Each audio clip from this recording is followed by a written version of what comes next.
The Innkeeper by Life Sketcher. Chapter 1703, Compensation or Punishment. Jack, too, had noticed Goldilocks wearing the trench coat not because he looked like a cartoon version of a detective from a black and white movie, but because the trench coat had not turned to gold. If the little duck had gained the ability to control what he turned to gold, then that would be fantastic. We had not gotten far, barely through the front doors of the bakery, when Mr. Fancytail showed up, the alligator said, glaring at Grimshaw as he spoke. Jack could not help but feel amused. He'd never heard the alligator speak so politely before. Normally, whenever he would steal Tiny Sparkle's treasure chests, he was a lot more aggressive. "It's okay, you don't need to call him Mister," Jack whispered. Jack's apparent nonchalance in such an intense moment was mildly amusing to Aru, especially since she could still sense the immense anger he was still carrying within. Such a complicated fairy. A certain gleam passed through her eyes as she had an idea, and looked between Jack and the furious Artica. The humanoid alliance was attempting to create alliances, and the proverbial new kid on the block, the Artica race, was their latest target. So far, they were having limited success considering they were late to the party, but this might be a great opportunity for them. "Well, Fancytail wanted me to be his slave, and then I don't know, he did something to try and make me think that was a good idea. So I just crystallized the interference and politely cursed his face and rejected him. I think the curse must have made him angry, because the next thing I knew, he told me to die or become his slave, and I still didn't want to be his slave, so I suppose I chose to fight to the death, although I don't remember why that felt like a good idea at the time." "Wait," Oru interrupted, mild disbelief evident in her expressions. "Are you saying you crystallized his influence on you?" "Don't answer that," responded Jack immediately, glaring at Oru. "This is absolutely absurd," the Artica said. "Are we just going to sit here and exchange stories forever?" The primal, who was up until this point maintaining the perfect display of composure, could not help but sigh. He was a dignified sage, influencing the very future of the universe with his every action and decision. So why did he feel like a new parent breaking up a fight between some kids? The primal took over the meeting, directing very specific questions towards everyone one at a time, ultimately getting the whole story. It was more or less as it sounded. Grimshaw was basically guilty of every single thing he had been accused of, not that he seemed to care too much. If anything, he kept acting as if everything he had done was completely harmless. The fact that someone so powerful was so clueless, if the way he acted was genuine, was far more frightening than imagining that he was genuinely someone with ill intentions. The stallion's guilt was called into question because it could be argued that he was simply being influenced by Grimshaw. The question, then, was to determine his punishment. "Come on guys, at the end of the day, there was no real harm done," Grimshaw said, trying to appeal to the group. All wounds were healed, there was no permanent damage, and the young child learned an important lesson about not wandering off on his own. "I feel like we've had a productive dash." "Oh, shut up," Oru scoffed. "Guilt has been established, primal. How will you judge?" "Traditionally, there can be punishment or compensation. Crimes have been committed against the leader of the fairy race, as well as laws broken within the Artica realm. However, just as Grimshaw stated, there was no permanent damage. Ergo, I believe that compensation can dash." "Incorrect," interrupted Jack as soon as he saw what the primal was going for. "Mere compensation cannot make up for the harm that the little alligator faced. I need punishment." "Please, reevaluate your assessment," the primal said. "At least hear out what I was going to propose. The compensation he can give will be extremely useful to not only you, but the alligator as well. These are not the kind of resources that you can get access to ever again." "Irrelevant," Jack said dismissively. "He tried to kidnap my crew member, then tried to kill him, and caused the alligator to nearly lose an arm. That's not the kind of thing that I can just overlook. The way I see it, he should suffer the same kind of harm the alligator faced at the very least. So a near-crippled arm is a good start for his punishment." Grimshaw, who was up until now smiling and relaxed, finally had a change of expression. It was slow and deliberate, but his gaze locked onto Jack and his smile slowly turned into a stern frown. "Impossible, I'm afraid," the primal said. "Like I said, the judgment will be made according to the crime. While it is true that the alligator may have suffered mentally and physically, it is not enough to punish Grimshaw with a crippled arm. If you insist on physical punishment, a temporary cut is the most you can get." "Are you telling me that attempted kidnapping, attempted murder and orchestrating bodily harm to the alligator can only be equated to a temporary cut on his arm?" Jack questioned slowly, his anger once again bubbling. "If you think I am being biased, you may consult with Oru. Unfortunately, regardless of how you feel, the life of a mundane race is fundamentally unequal to that of a sage. Even the cut you are only getting because of the influence of the humanoid alliance. If you opt for the compensation, you stand to benefit much more than satiating your ego will get you." Jack grit his teeth and looked at Oru, ignoring the smug look on Grimshaw's face. She didn't look helpless, but she didn't seem like she could get what Jack wanted either. This was far from the outcome Jack wanted. As the weaker party, relying on someone else's help to get justice to begin with, there was very little he could do. Still, that didn't mean he was helpless. Jack calmed down and tried a different approach. Chapter 1704, The Pirate Politician. "I need to speak with you privately," Jack said to Aurora through her spirit sense. The Celestial merely nodded, and erected a wall around them, isolating the three of them from the rest, the third naturally being the alligator. "It is my opinion that you should not emphasize the need for revenge," Aurora said calmly. "Not only will you not get much success, you will permanently make an enemy out of Grimshaw, and having a sage as an enemy is not a good thing. Do not take his light-hearted attitude as a sign of weakness, not my behavior towards them as a sign that you can do the same. You will not only bring harm to yourself, but also to your crew." "Your advice is sound," said Jack. "I do not intend to create strong enemies for myself or my crew. If I take a step back, then Grimshaw will likely feel like his intimidation worked, and feel satisfied.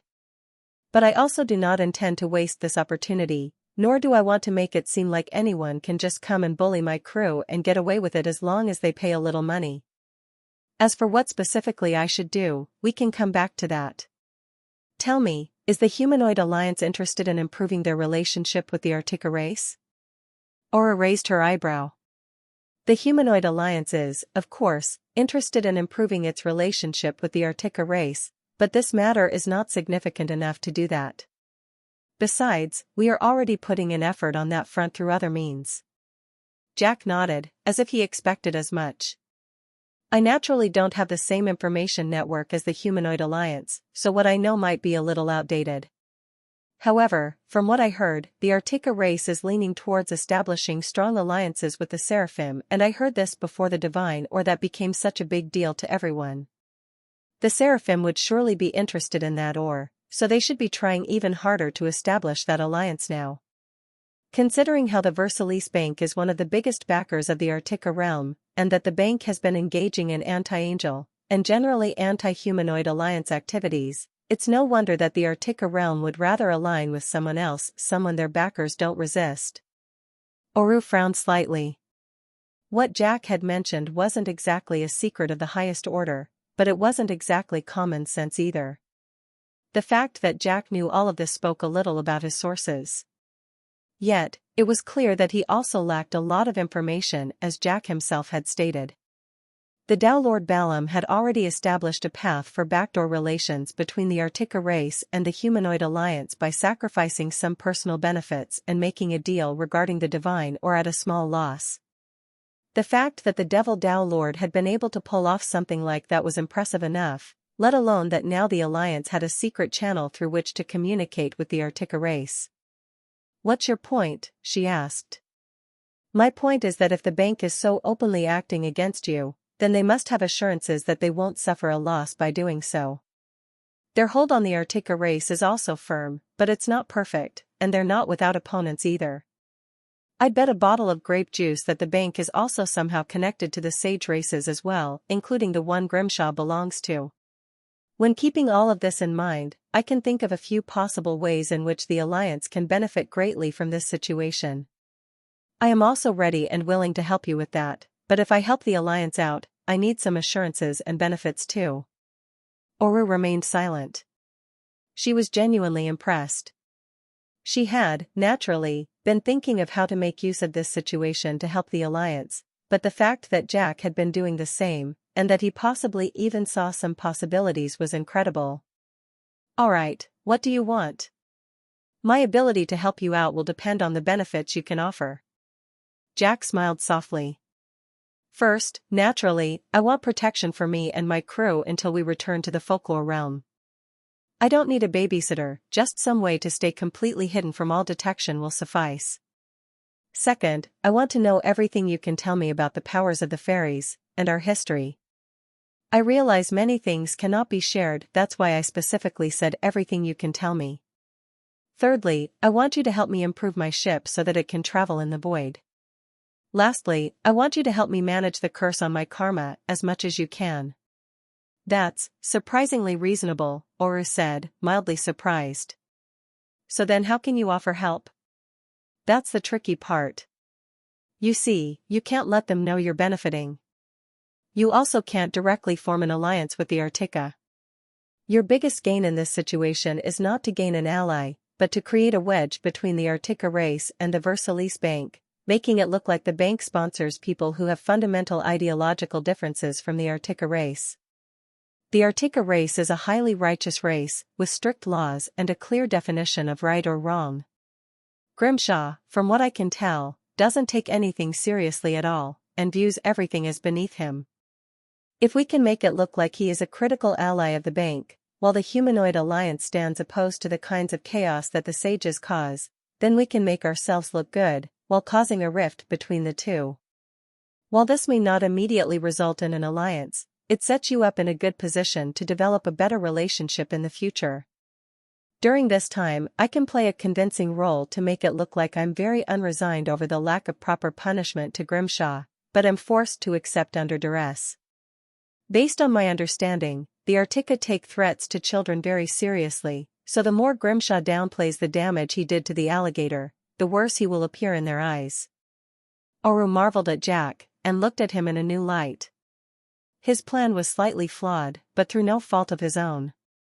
Instead, it was due to a lack of certain information that he couldn't possibly have. All she needed to do was amend his plan slightly to account for his gaps in knowledge, and it would be a pretty decent plan. You'd make a pretty good politician. You may genuinely have a future at the Humanoid Alliance if you're interested, she praised. I'm not interested in working a job. Oh, by the way, a non-negotiable part of the deal is that the Alliance needs to think of a way to make this up to the crystal alligator. It is the one who suffered the most for this, and I can't even get him proper justice. He is most fond of treasure and treasure chests. You may do with that information what you wish. Oru leaned back for a while, tapping her fingers as she amended the plan in her head. At last, when she had planned everything out in her head, she nodded. Alright, you have a deal. From here on out, don't say anything, and just look angry and disappointed, and I'll take care of the rest. I'll make it seem like I talked some sense into you.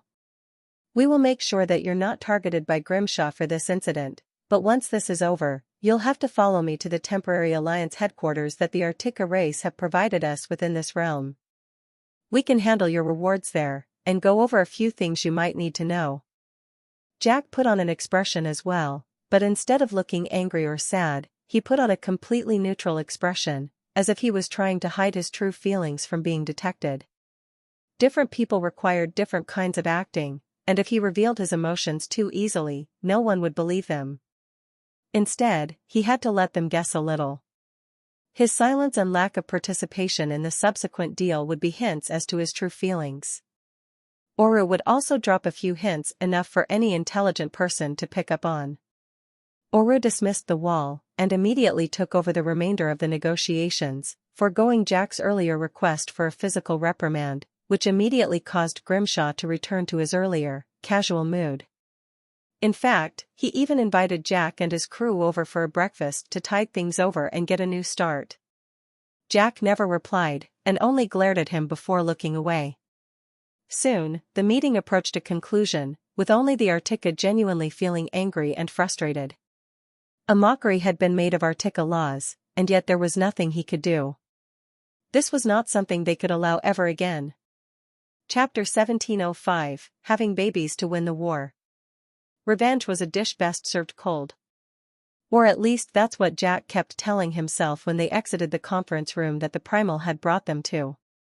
One reason he kept doing that was to put himself in the exact kind of mindset one would have expected from him after Grimshaw got off without even so much as a slap on the wrist for all he did. The second reason was to remind himself that, one day, when he was strong enough, it would not be too late to address this grievance. Letting go of grudges was something neither Lex nor Jack were good at. At least Grimshaw ended up paying a significant amount. The crystal alligator would be the one who would enjoy those benefits. As it should be. The Artica race member didn't appreciate how his concerns about the broken laws were addressed with a simple promise forced by the primal from Grimshaw not to do such things again. He was also assured that the Artica race, despite their prowess and power within their realm, would regret it if they tried to forcibly punish Grimshaw. It was not a threat, on the contrary, the primal was genuinely trying to save the Artica race from facing a great deal of trouble. After all, compared to the humanoid alliance, the Artica race was a lot weaker, so their leverage against the sages was similarly a lot weaker. "You know, Jack, you're not so bad," said Grimshaw once they had all exited. "The brooding and plotting revenge a billion years down the lane are kind of a buzzkill, but you're impressive nevertheless. It's no wonder Bob is willing to follow you around. Would you be interested in making an appearance at a child's birthday party? I promise not to try and enslave you. It's just that my cousin's kid requested a freak circus for his birthday, and I feel like you guys would fit right in." "I think I'll have to pass," Jack said, trying not to glare at Grimshaw. The sheer entitlement radiating off him was quite repugnant. Smart move, honestly," Grimshaw said with a shrug. The kid was going to hunt the circus freaks with his friends anyway. Oru stepped in between the two suddenly, cutting off the conversation. "If you'll excuse me, Grimshaw, I need to take Jack and the rest with me for some paperwork." Grimshaw just shrugged again, and walked off with the jagged stallion who had agreed to become Grimshaw's new slave master, meaning the one who would manage all his slaves. It was the only way the stallion could have avoided the undoubtedly severe punishment that no doubt awaited it. "I have never met anyone as insufferable," Jack said to Oru as they turned to watch Grimshaw leave. "Believe me, Grimshaw is far from the worst sage you'll meet if you ever encounter more of them," said Oru. "It's an undisputed fact that together, the sages control a large part of the universe." "You know, I heard something interesting once," said Jack, thinking back to what he learned about the Kuan Pung. When he recalled what Little Blue had been capable of, Jack couldn't help but feel slightly intimidated by the concept of sage races. "I heard some races higher up on the cosmic ascendance spectrum specifically get targeted to be eliminated just because they're stronger." Oru looked towards Jack, once more surprised by the fact that he was, at least to some degree, in touch with things that were actually secrets. "Yes, that does happen, which is why the sage races have a loose alliance. But being higher up on the spectrum doesn't necessarily mean that their universal power is great. Despite being on the peak of the spectrum, the only reason the sages are strong as a whole is because of their alliance." "How does that make sense?" Jack asked, confused. "Very simple. Power doesn't just appear out of this air. Being born strong is an advantage and a disadvantage. The amount of resources it takes to birth even one sage is often enough to allow 1,000 celestials to be born, and if we're talking about a race like fairies, well, that would be enough resources to birth over a quadrillion of you. Probably more. No wait, definitely more, because of how weak you are when you're born. Now getting enough resources to give birth to enough sages to compete against all the other resources in the universe isn't as easy as it seems. Sure, they're born strong, and have enough advantages in a one-to-one situation. But who says wars are ever one-to-one? Most powerful races specifically design and use quick breeding, easily strengthened races to fight wars for them, and that's where the advantage of numbers comes into play. Once, the dragons waged a war against one of the sage races, but didn't need to fight themselves even a single time. They only offered to reproduce and strengthen the bloodline for any race that fights on their behalf. Considering that dragons can reproduce with almost any race, it was a valid offer. Over 500 billion races showed up to fight. The primals eventually had to intercede, providing the dragons with an entire major realm to end the war. Jack suddenly thought back to the Craven. The Ventura Academy was using them as cannon fodder to fight a war in the Crystal Realm and artificially mature the realm. Maybe it was because the Academy knew that it was linked to the Primordial Garden, or maybe for some other reasons, but the Craven were basically a fodder race for them to fight their wars. Who could guess how many other such races existed in the universe? Of course, he doubted there was anyone who could be like the dragons and simply use their virility to win the war. That was yet another example of why dragons were awesome. Enough about this, said Oru, moving away from the topic. You need to follow me back to the Alliance. We need to go through certain procedures to hand off your rewards. Not to mention, you need to answer to the Alliance for the little stunt you pulled. Of course, of course. But first, we need to find my crew, Jack said, not at all trying to delay the inevitable. For some reason, he had a feeling he was about to be dumped with a lot of responsibility. That was Lex's department. Jack's role was only to enjoy himself with countless shenanigans. For the protection of your crew, they have already been brought to the Alliance headquarters, said Oru. I believe they're quite enjoying themselves. You can see them if you'll follow me. Jack smiled awkwardly. Why did he have a bad feeling about this? Now that the Primal and Grimshaw had left, the suppression on his body had lifted, so his wings were trembling again. Could it be that there was some kind of trap waiting for him at the Alliance headquarters? He did use them to shield himself without asking. Maybe they were angry about that. Oh, you poor thing, said the kind lady as she provided Pebbles with a cushion to sit on. Does this happen to you often? Maybe we can find a way to fix this. Fret not. I see it as more of a superpower than a curse, said Pebbles, shaking his head. Although, I'll admit, the nature of my superpower has changed since I became an immortal. Then he carefully proceeded to sit on the cushion, careful not to detonate the 2 naval mines that had replaced his hips today. Previously, my body parts were replaced by simple prosthetics. Now, they seem to be replaced by weapons. Oh, that's adorable, the kind lady said as she resisted the urge to inch his cheeks. I'm sure something like this gets you all the points with the ladies. You must be one irresistible hamster. Oh yes, my own endless charm is my greatest curse. But I've sworn never to settle down until I find that accursed leprechaun who locked me in the pot of gold and threw me down a rainbow. That's how I ended up in the folklore realm. I think he mistook me for a piece of gold. Pebbles stuck out his chest when he spoke, trying to appear even more adorable. Oh dear, such chivalry. It is most admirable. But I think, if you meet the right lady, you shouldn't resist your feelings just because of your oath. After all, you don't need to settle down, you can bring her along with your crew. Speaking of which, your entire crew consists of boys, doesn't it? Aren't any of them married? Or in relationships? That must get lonely, the kind lady asked as she began to prepare a meal for Pebbles. She was their caretaker at the Alliance, and she would soon have to go take care of the others, but Pebbles didn't want her to go. Well, if you want to join, I can talk to the captain for you, Pebbles said, feeling slightly embarrassed. Just so you know, I'm the real captain. Jack is just. I'm letting him be captain because I don't want to break his heart. Oh, that's a nice offer, the lady said with a chuckle. But I already have a job elsewhere, and I'm quite busy helping out the Alliance. I couldn't possibly go off sailing with you boys. But I'll be here if you need anything, so you can ask for me by name. My name is Velma. Chapter 1706, Path to Race Leader. Pebbles blushed a little upon the introduction to Velma, his otherwise brown hairs turning slightly red as he did. You're nice. I think you'd really enjoy it in our crew. The Jolly Rancher is pretty big, Pebbles tried to convince her. Here, let me introduce you to my friend Monk. I sleep on his stomach sometimes. Delma only gave Pebbles an amused chuckle before following him deeper into the house where the crew was staying. Delma was actually quite interested in this particular crew, though she wasn't the only one.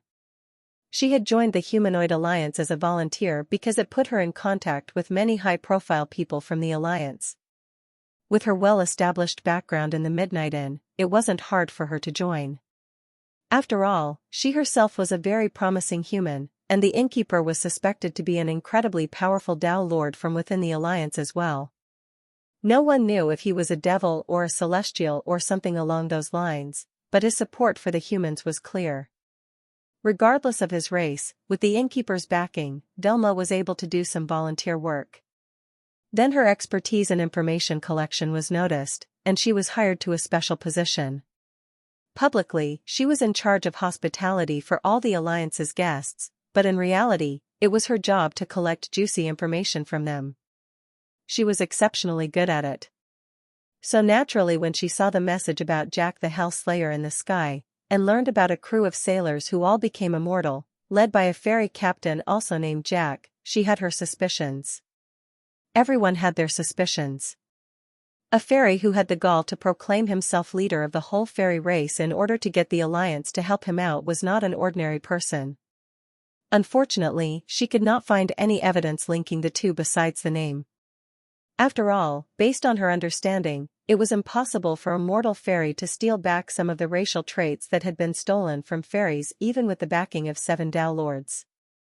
If it were that easy, the Humanoid Alliance would have done it long ago. "Hey crew, as your acting captain, I'd like to introduce you to Velma," Pebbles said, sticking out his chest as he walked into the living room. However, he spoke with such enthusiasm that he spat out a nut that he had been hiding in his cheeks. Everyone ignored it. Bah, it is a pleasure to meet you," said Monk, who immediately bowed to Velma. "My name is Monk, and I am a monk. As a monk, it is my obligation to ask if you would like to go grab a drink dash." Before Monk could finish asking her out, Longbeard used his beard to lasso the bear and pull him away. "My apologies for the children," Longbeard said. "It's not every day that they meet an angel in person." "Oh my, all of you fellas are quite cute," Velma said, not bothered by the many attempts to ask her out. As someone with a massive fan club, and as someone who once considered having harem, she was used to people fawning over her. But she was more interested in learning about other people's romances than having one herself. After all, as someone who had heard countless love stories, it was tough to tickle her fancy. "You all must have so many interesting stories to tell," she went on, appraising each one of the members.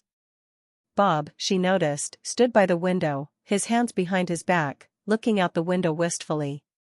She'd heard about that.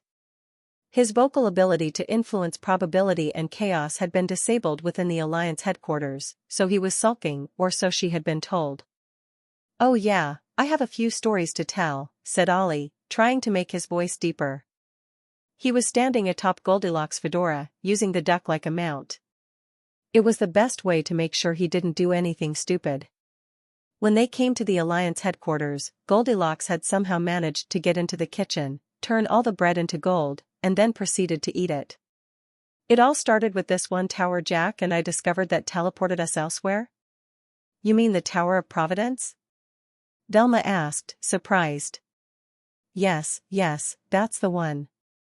Apparently, it's supposed to offer up a great reward if you complete its tasks. All we got were the coordinates to find Bob.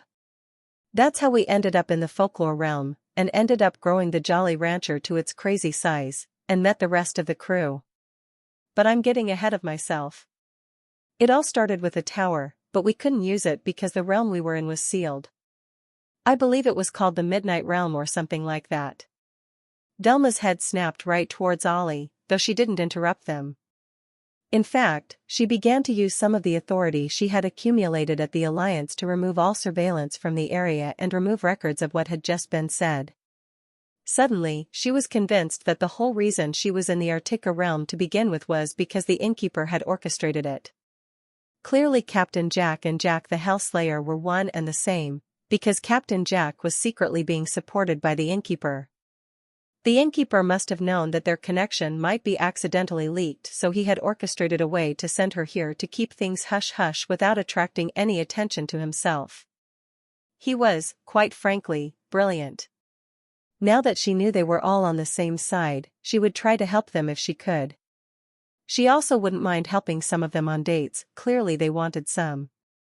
An excited gleam passed through her eyes as she planned it out all in her head. This would be exciting. Jack teleported to the headquarters with Oru, but instead of being led to his crew, like he had been hoping, he was instead brought to answer for his claims of being a race leader. Now, he wasn't in trouble, per se, but that did not change the fact that the Alliance wasn't happy about it. To make things worse, apparently, he really could qualify for the position. Look, Oru, how about I promise never to do that again and we leave things at that? I don't think I'm set out to be a leader. Sitting in an office and leading it just isn't me. Yeah, that was Lex's department. Jack was more of a free spirit. The leader of a race isn't a position that any organization can dole out, Oru said, rolling her eyes. Ordinarily, it is given to the first member of that race ever born in the universe. Should they die, the position becomes vacant, but given the right circumstances, others can also attain it. Whether you like it or not, you are now one of the strongest fairies alive in the universe, and by claiming the position as your own, while you haven't taken it, you have set yourself up on the path that may lead you towards it. Wait a minute, what do you mean one of the strongest fairies? I was under the impression that there are only a few other Earth immortal fairies, and I'm more than certain I'm stronger than any fairy in my own realm. And what do you mean I've set myself on a path that leads towards it? It wasn't as if Jack was going to admit that he had been told by the challenge realm that there were only 3 other Earth immortal fairies. You might be right about fairies in your own realm, but I've heard that within the Alliance, apparently there is still a fairy in the celestial immortal realm, though I've never met him, so I'm not sure about that. It's hard to believe it though, considering all the restraints on the fairies. Regardless, becoming a race leader isn't about being the strongest anyway, although that would certainly help you with what you're about to go through. Jack looked at Oru, the beautiful celestial with beautiful hair and looks that could stun even her enemies, and grimaced. Why is everything you say sounding so ominous? He asked, which caused her to chuckle. Well, that's what we've brought you here to prepare for. Whether you meant it or not, you've stirred ancient powers into coming into play. If you really do become a candidate for a race leader, you will encounter obstacle after obstacle, each one representing a roadblock faced by your race. Your only options will be to either succeed and become the leader, or die trying. So, now do you want to come with me and get our help? Jack took a deep sigh, which he regretted due to the stench plaguing him, but it couldn't be helped. This is just wonderful, he said, sarcastically. More work and responsibility, just what he needed. Chapter 1707, Chaos Unleashed. Why would the Tower of Providence lead Captain Jack to Bob? Delma asked herself as she watched the crew play amongst themselves, her pencil tapping the notepad in her lap. She had learned a lot since joining the Alliance, which included things about the Tower of Providence, as well as the ongoing war between the paths of order and chaos. This was a war that had continued from the earliest years of the Enlightenment Age, and possibly even the Primordial Age. Neither side was able to win, although throughout the ages the advantage kept shifting between the two sides. A little-known secret that she had managed to ferret out was that the entire war effort from the side of the Path of Order was actually being controlled solely by the Tower of Providence. No one else had the power, the prestige, or the influence to control so many powerful races for a unified purpose. Everything the Tower did was for the Path of Order, even if it was not obvious to those involved. So the question was, why had the captain been led to Bob by the Tower? What was so special about him? What role would he play? More importantly, what benefit did the innkeeper see in keeping all this secret? She didn't know, but it was the first taste of universal-level gossip Velma had gotten a taste of, and it was so delicious it threatened to force her to break through to the next level. Delma licked her lips as she controlled her urge to delve even deeper into these secrets. Within her sight, Bob still stood at the window looking out. What she didn't know was that Bob was not looking outside the window. No, his gaze transcended the realm and fell upon his people in the midnight realm. Some time ago, he had passed a new commandment for them. He had asked to set sail. So instead of the verdant garden in front of him, Bob saw hundreds, no, thousands of ships of all kinds filled with even more drama cats leave the boundaries of the Midnight Inn. Some set out on the Chaos Sea, some flew into the air, and some went into the little explored underground continent within the Midnight Realm. But most of them availed the privilegeability granted by the inn, and left the Midnight Realm altogether. Some went to Earth, and some went to Nibiru. Others went to the Crystal Realm. A grand pilgrimage was being undertaken as the drama cats were spreading from the original realm and going to every single place the inn was connected to, and from there going even farther. All of a sudden, Bob became one of the very few deities in the universe with a unified faith that existed in more than one realm, and the only deity who had achieved as much without the support of a major power. Bob, the deity of chaos, had unleashed the drama cats onto the universe, and this was an action that could never be reversed. Its repercussions would only be known to the historians who have yet to come. The weapon of the future has been revealed, Bob muttered, recalling what he had said he first saw the divine ore, and her name will be Faith. In his mind, he saw another scene, and it was that of Jack with a body deeply entwined with the divine ore. And she will be wielded by the captain. Bob smirked, and finally turned to look at the human who had been spying on him. You have good taste, human. I am Bob, namer of cool things, speaker of awesome words. Who may you be? I am Velma, the listener of secrets, the guardian of gossip. I've heard that if I want to hear cool things and awesome words about the captain, I should come to you. Bob's smirk grew into a grin. You have heard correctly. Honestly, your situation isn't as bad as you're probably imagining, said Aru as they walked deeper into the building. The Alliance also wants to see you succeed, so you'll be getting a lot of support. What does that support look like? Because I don't intend on being anyone's puppet, said Jack nonchalantly. Oh, fret not. This is the kind of thing that cannot be interfered with, or else the Alliance wouldn't have waited till you to set up a race leader for the fairies. Your support is going to be fairly straightforward. There's a number of conditions that the Alliance will set for you, and as long as you agree to them, the Alliance won't hesitate in mobilizing its full force to give you as many tools as you need to overcome any obstacles you might face. Very well. Tell me your conditions, Jack said. Well, that's a little beyond my pay grade. Here, through here. We had a special chamber prepared for the meeting you're about to have. Worry not, it's perfectly safe, and it cannot be spied upon even by the Artica race. Aura led Jack to a set of double doors made out of carved stone with an elaborate mural of various humanoid races carved on it. Jack looked once at Aru, and then pushed open the doors and stepped in. The room was completely dark, with its boundaries completely undetectable. The only thing Jack could see was a round table in front of him, so he walked up to it and sat on the only chair available. Yet when he sat, he found that there were numerous cloaked figures sitting at the table, their appearances completely hidden from him. Captain Jack, I've heard much about you, said one voice, though he could not tell where it was from. You are unlike any other fairy I have ever seen. Your fight against the curse that has brought your entire race to its knees, and the incredible thing is, you're managing to succeed. Maybe you have questions, said another figure. Maybe you have resentments. Why didn't we save you? Why was your race left to fend for itself? I can offer you some answers, but first you must make an assurance. One single assurance, and you will gain the support of the entire Alliance. But make this assurance with care, every word you speak here will have a binding power over you and your future. Jack raised an eyebrow. He wanted to ask what the assurance was, but if every word was going to affect him. As if detecting his concern, yet another figure spoke. You need not work for the Alliance. You need not even return on our investments. All you need is to swear that if you ever become a race leader, you will never act against the humanoid alliance, and never betray the path of order. Jack was stunned.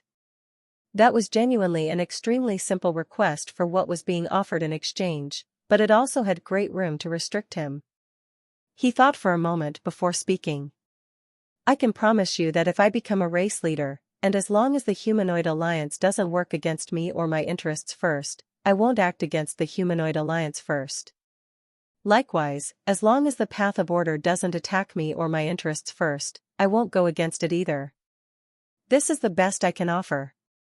There was a moment of silence, followed by a small chuckle. I look forward to seeing your future, Jack.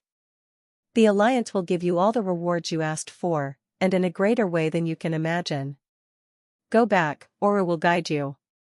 Jack shrugged, and left the dark room, unaware that he had just met every single race leader that the Alliance currently had within its ranks.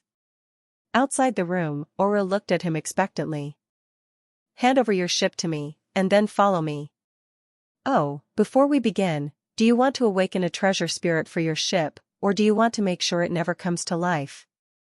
Either way, once we're done, the Jolly Rancher will be improved dramatically, and will be bonded to you. For a moment Jack was genuinely stumped by the question, but then shook his head. No, keep it from coming to life, he finally answered. He was going to have to use the ship to carry out some secret missions, and the fewer living beings that knew about them, the better. Got it. Follow me. Back then, you asked the Alliance for a few things. You wanted to be undetectable, you wanted your karmic curse suppressed, information on fairies and your ship improved.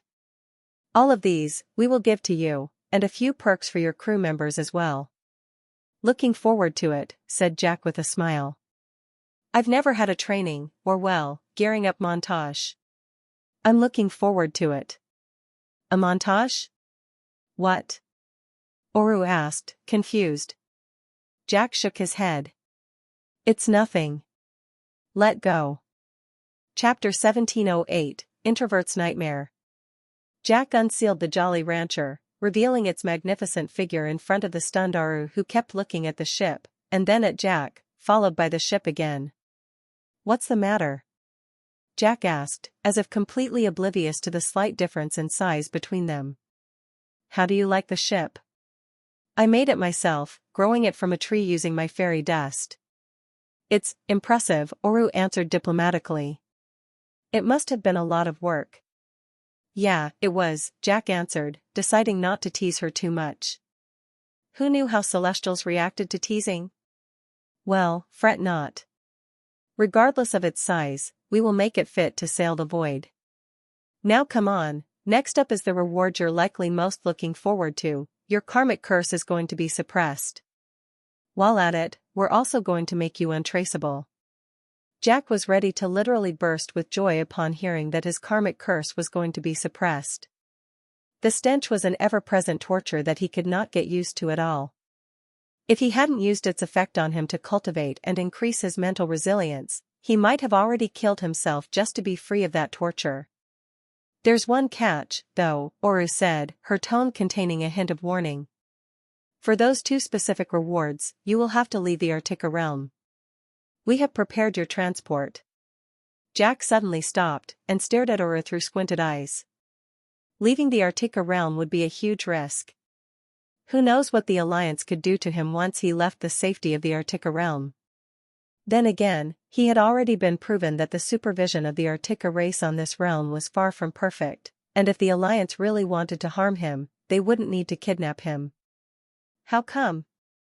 Jack asked, deciding to trust them. You'll find out soon enough, Oru said mysteriously. Don't worry, the whole thing won't take too long. You'll be back before you know it. Yes, I'm sure nothing unexpected will happen at all, said Jack, rolling his eyes. Nevertheless, he followed Oru to yet another room where he saw the coolest-looking coffin ever.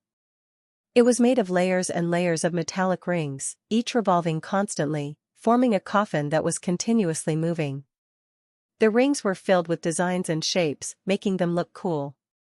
Let me guess, I have to get in the coffin, said Jack, looking at it. It wasn't hard to guess. It was exactly his size. That's not a coffin. It's a quantum pendulum, Oru said, as if that explained everything. A quantum pendulum? What is that? Jack asked, confused.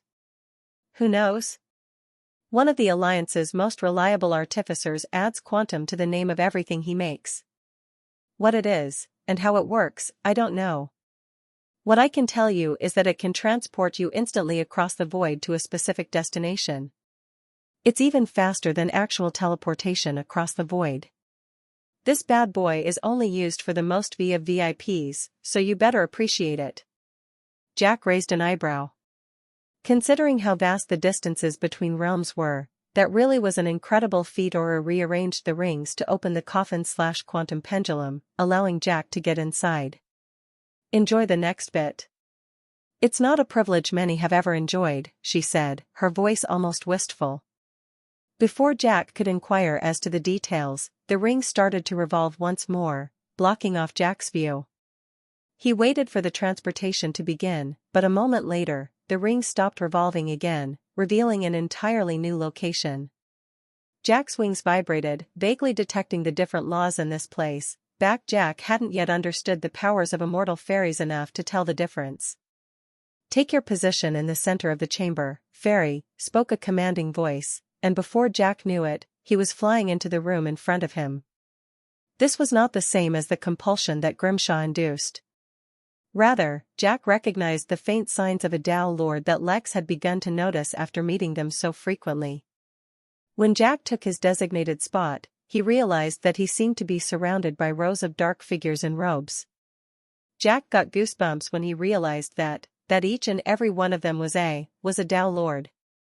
It is the decision of the humanoid alliance that you are to receive the highest level of concealment that can be offered to an immortal being. As such, you will undergo the cleansing ritual, removing all traces of your actions henceforth. Not even Tao Lords will be able to trace you. However, you should know, this process is not reversible. Once done, it cannot be undone. I have no problem with that, said Jack immediately. Furthermore, the effects of your karmic curse will be suppressed. You should know, only the effects will be suppressed. That means that neither the curse itself, or even the effects will be gone forever. They will, eventually, return. This time, Jack did not get a chance to respond. In a room full of multiple Tao Lords, none were interested in hearing him speak, though that was not surprising really. Faintly, Jack wondered if he would need to cleanse himself of the Tao Lord's auras, but he felt like the Alliance wouldn't make such a simple mistake. The thought of being untraceable, even to Tao Lords, sounded great to him though. Once all of this was over, he could get to work on finding the nexus point, setting up the Midnight Castle and creating a secret hideout for himself. As for the whole racial leader thing, well, he'd deal with problems as they came. He had decided his path to growth, at least as a fairy, wouldn't be the traditional cultivation path of fairies. No, he'd be a paladin. After all, it seemed like the cultivation path forward for fairies was effectively crippled. He'd know more once he got his hands on the records, but if that really was the case, being a paladin seemed to be the easier way of growing stronger. The only issue was, his oath was hard to fulfill, and he wasn't going to deliberately endanger his friends. That only meant one thing, he'd have to embrace the introvert's nightmare and go out and make a lot of friends. Chapter 1709, Decoy. Jack was trying to keep his mind occupied, thinking of random things, trying not to dwell on what the room full of Tao Lords were about to do to him. This was the most Tao Lords he had ever seen, and he just hoped that whatever was keeping his secrets hidden from Tao Lords would continue to work. At this point, hoping was all he could do. Just like Jack expected, there was almost no secret he could keep from the Tao Lords. They saw through everything. They saw how the body age and soul age didn't match, not that they cared. They saw how the divine or had fused with his body, acting almost as a second set of meridians in his body. Through them spiritual energy flowed with great ease, and they contained the capacity to support divine energy as well. Not such a thing would impress the Tao Lords either. The only thing that was even mildly interesting to them was that some aspects of his karma seemed to be hidden from view, as well as his origins. If the room only had a few Tao Lords, they may not have noticed the subtle feeling guiding them to forget about those anomalies. But with so many of them, it instantly became obvious that there was some power protecting Jack capable of affecting even them. But mildly interesting was all it was. None of them were interested in the secrets of the fairy, and they were just there to do the job that the Alliance had given them. So, once they fully understood his body, mind, and soul, they began. Jack didn't sense the beginning of the ritual, at least at first. When it began, the ritual was quiet. No chants, no fire, no thunder. Just silence. But then came the pressure. It started in his chest, like someone pressing down with a steady, unrelenting hand. Or an uncomfortably tight hug. His vision dimmed, or maybe his brain was just too occupied processing everything else that was happening to him. His bones tingled with a strange vibration, and he could feel invisible threads weaving into him, slipping past skin, bone, and soul. Jack groaned. It was not painful, but it was overwhelming nevertheless. It was cold, but not cruel. Smooth, but firm. It felt like a second heartbeat, one that didn't belong to him, but that was now beating in his chest. Something was being added to his body, though he had no idea what it was. Oddly enough, the divine ore seemed to welcome the change readily, as if the ore was extremely malleable in purpose, helping the change take hold. Jack knew what was happening. There was something within him now that would effectively erase all his traces, regardless of their nature. Naturally, it would not affect things like footprints left in the sand, that stuff he had to deal with himself. Instead, it would deal with the more obscure, metaphysical concepts through which he could be tracked, such as destiny, karma, predictions, and such. It was actually quite comforting to know it was there now, though the odd pressure in his chest was something he would have to get used to. Still, it was nothing compared to the stench he lived with. Speaking of which, once the ritual to make him untraceable was completed, it was time to suppress the curse. This was not as pleasant as the previous experience. It was like nausea if nausea took steroids and was clingy, unwilling to leave its victim. The curse fought back as it was being suppressed. His wings stiffened, arching in pain as a searing sensation filled his body. He tried to suppress himself from grunting again, and he was kind of successful. The pressure of suppressing himself caused his lungs to explode. Literally. His chest ripped open as his lungs exploded, filling the air with red mist. Fortunately, he was in a room full of Dao lords, so he was healed in the next instant. A fog rolled into his mind, subduing his consciousness. His memories grew dim, like distant dreams. Even Lex could not feel anything from Jack during that time, as if even their connection was dimming. The strength of the curse was beyond titanic. Had anyone else tried to suppress it, the sheer resistance from the curse would have caused Jack's entire body to explode rather than just his lungs. But with so many Dao lords there, he survived. The curse didn't wither, but it did become subdued. The pressure eased. It was still there, deep in him, like a coiled serpent forced into sleep. Suppressed. Not gone, but caged. Slowly, Jack regained consciousness, his sweat-covered body trembling and twitching occasionally. There was also some pain, but Jack didn't care. Instead, he took in a deep breath, filling his new lungs with stench-free air. It was incredible. Finally, he had some relief from the curse. It was not gone, but Jack didn't care. He was just relieved. Then the poor fairy fell asleep. The whole process to him seemed like it had only been a few minutes, but that was because Jack's mind and spirit were overwhelmed. Days had gone by, yet now, fortunately, it was over. His body gently flew back into the coffin, and was transported back to the Artika realm, where Aru was waiting for him.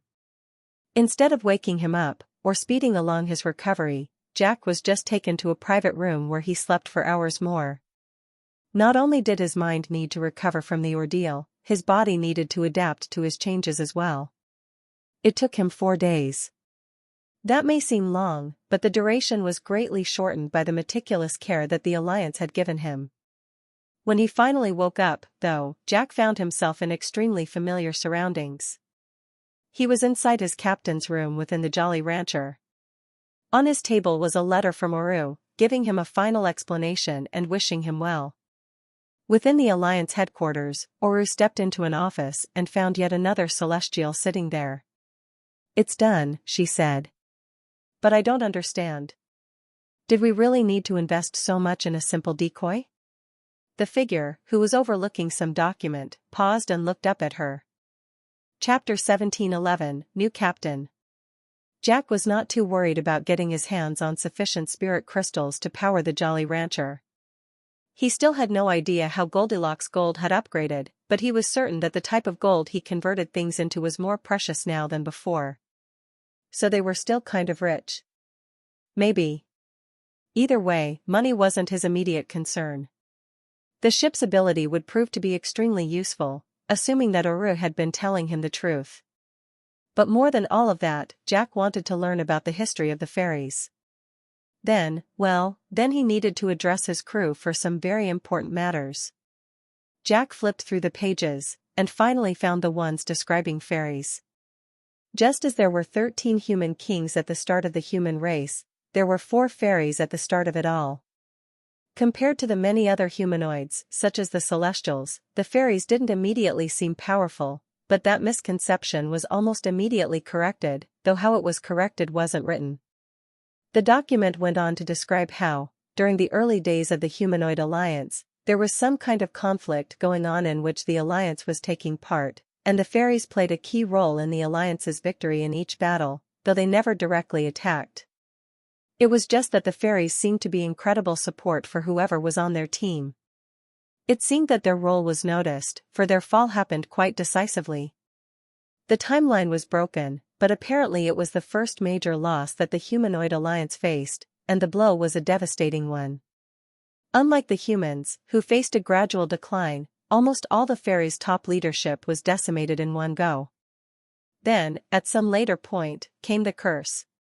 Even so, despite the curse, it seemed that there had been a few prominent fairies throughout history. It seemed that for a time, it became customary for all Tao lords within the humanoid alliance to keep some immortal fairies close by. But as the number of immoral fairies declined, that tradition came to an end. That short document was, disappointingly, all that he had been provided about the fairies' history.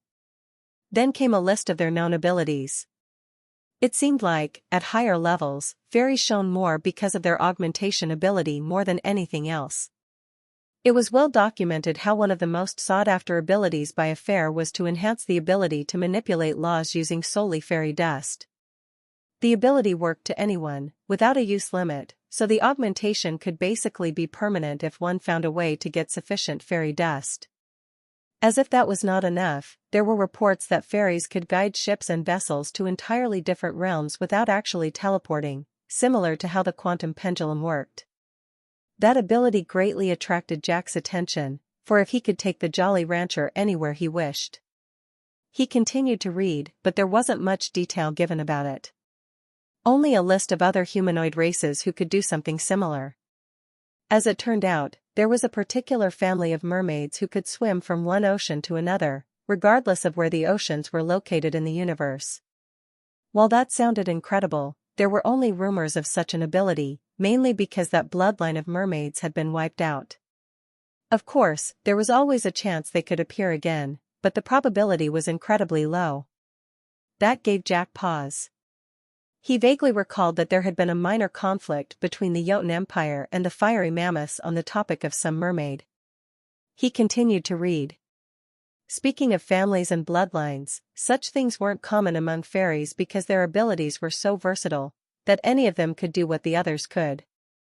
However, as it turned out, back in the day, there were a few different types of fairies. One such example were tooth fairies, who were adolescent bone fairies. Jack spent hours reading the document, though very little of it was actually helpful. There were too many odd and random fairy abilities that were listed down, but no explanation on how those abilities worked, so Jack had no idea how to replicate them. In between the lines, there were hints dropped as to the awesome powers that the fairies had, but nothing concrete. Finally, at the very end of the document, Jack read something that could be useful to him. Apparently, the decline of the fairies was not random, and not because of the curse either. It seemed that the fairies' abilities had been stolen, as well as their cultivation path. Jack was being very critical, so he stared a long time at the word stolen. That insinuated that the fairies' abilities had been taken by someone or something, and were being used by them instead. As if that was not enough, there were notes and theories written in the document stating how experts from the Alliance theorized that someone was trying to artificially make fairies extinct throughout the universe in an attempt to steal the destiny of the entire race. That, however, was relegated to just being a theory. The only concrete thing written was the distinction between an earth, heaven, and celestial fairy. Just as one might expect, it had a lot to do with their wings and fairy dust. It turned out, their fairy dust could replicate the effects, in a small scale, of foundational laws when earth immortal, relational laws when heaven immortal, and the ruling laws with celestial immortal. Or, as it turned out, that's what fairies used to be able to do. In recent times, even though there were a few other earth immortal fairies, it seemed that they hadn't been able to replicate those laws. Maybe that ability had also been stolen from them. Yet as Jack put the document aside, he felt like that might not be the case anymore, at least for him. He recalled his experience when he was becoming an immortal, and he recalled the distinct feeling of the challenge realm doing something very central to his existence before he became an immortal. He felt like maybe he might be able to replicate foundational laws. What Jack didn't know was that he wasn't the only fairy who had regained that ability, which is exactly why the message from Jack the Hellslayer received so much attention. With the document read, Jack finally turned his attention to the last thing he needed to do before heading out. He needed to bond with the ship. Oru hadn't mentioned it in the letter, but he felt it anyway. The Jolly Rancher was no longer just a ship he had grown, and it was no longer a ship that had undergone random mutations. No, now, it was a ship that had undergone treasure refinement, and so was a lot more special. In fact, Jack intended on turning it into his natal treasure. He closed his eyes and touched the ship, ready to channel his energy into it. The anticipation was killing him. He could practically imagine how easy it would be to control the ship once. He froze. His pre-existing connection to the ship was there. Of course it was, he had literally created the ship, and then had lived on it for so long. They had been through so much together. Yet when he tried to bond with it as his natal treasure, he faced resistance. In his mind, Jack saw an image of a hamster with fly swatters for hands. Pebbles! Jack roared as he left his room, his scream spreading through the entire ship, alerting the crew that the captain had finally woken up. Or, well, former captain. When Jack emerged, he saw Pebbles standing atop the helm, wearing a grandiose captain's hat, made of parrot feathers. "Ah, my boy, you are awake," Pebbles began as he looked at Jack, but he didn't get the chance to continue. Jack flew up to him like a bolt of lightning and kicked him right in his bulging cheek, causing him to fly away. "Mutiny," the hamster roared. Unfortunately, none of the crew members came to his support. Off to the side, the three boblings who had once again reappeared, somehow finding Bob once again, seemed completely nonchalant about the fight, something they had learned by copying Bob. "Oh good, the captain is back," said Tiny Sparkles, his deep voice trembling across the deck. "Captain, before we left the Alliance someone sent us a deadline to collect 113,000 sharks and deliver them to the Gelgado Sea as per your promise. Why are you going around making promises about sharks? Where are we going to find so many sharks?" Jack did not respond. He was too busy beating up Pebbles, whose fly swatters were more lethal than they originally seemed. They were actually electric. Chapter 17:12, It's Time. Pebbles was invincible, and immortal, and now he even had the cultivation realm of an immortal. That did not make him immune to pain, however. Fly swatter arms or now, he was no match for the ferocious Captain Jack. So, reluctantly, Pebbles took off his parrot feather captain's hat and shoved it in his cheek, saving it for later. Although Jack was not fully satisfied with the beating he had given Pebbles for trying to steal his natal treasure, there were only so many hours in the day he could spend on that. Once Pebbles relented, Jack, much to his dissatisfaction, had to stop beating the hamster. Right after that, Jack called for a crew meeting. Now, logic dictated that he hurry up and bond with his ship first, but now that he had already come out, there was no point in going back to his quarters. Best to hold the meeting first. For once, Jack was pretty serious, because the first thing he did once the meeting was held was not explain the reason, but question the three boblings. Jack had never bothered asking any of the crew their histories or affiliations, so the fact that he was doing so now with the boblings immediately alerted the crew to how serious the impending conversation was. Under normal circumstances, I'm quite welcoming of others into my crew, Jack said, looking at the three blobs of smoke.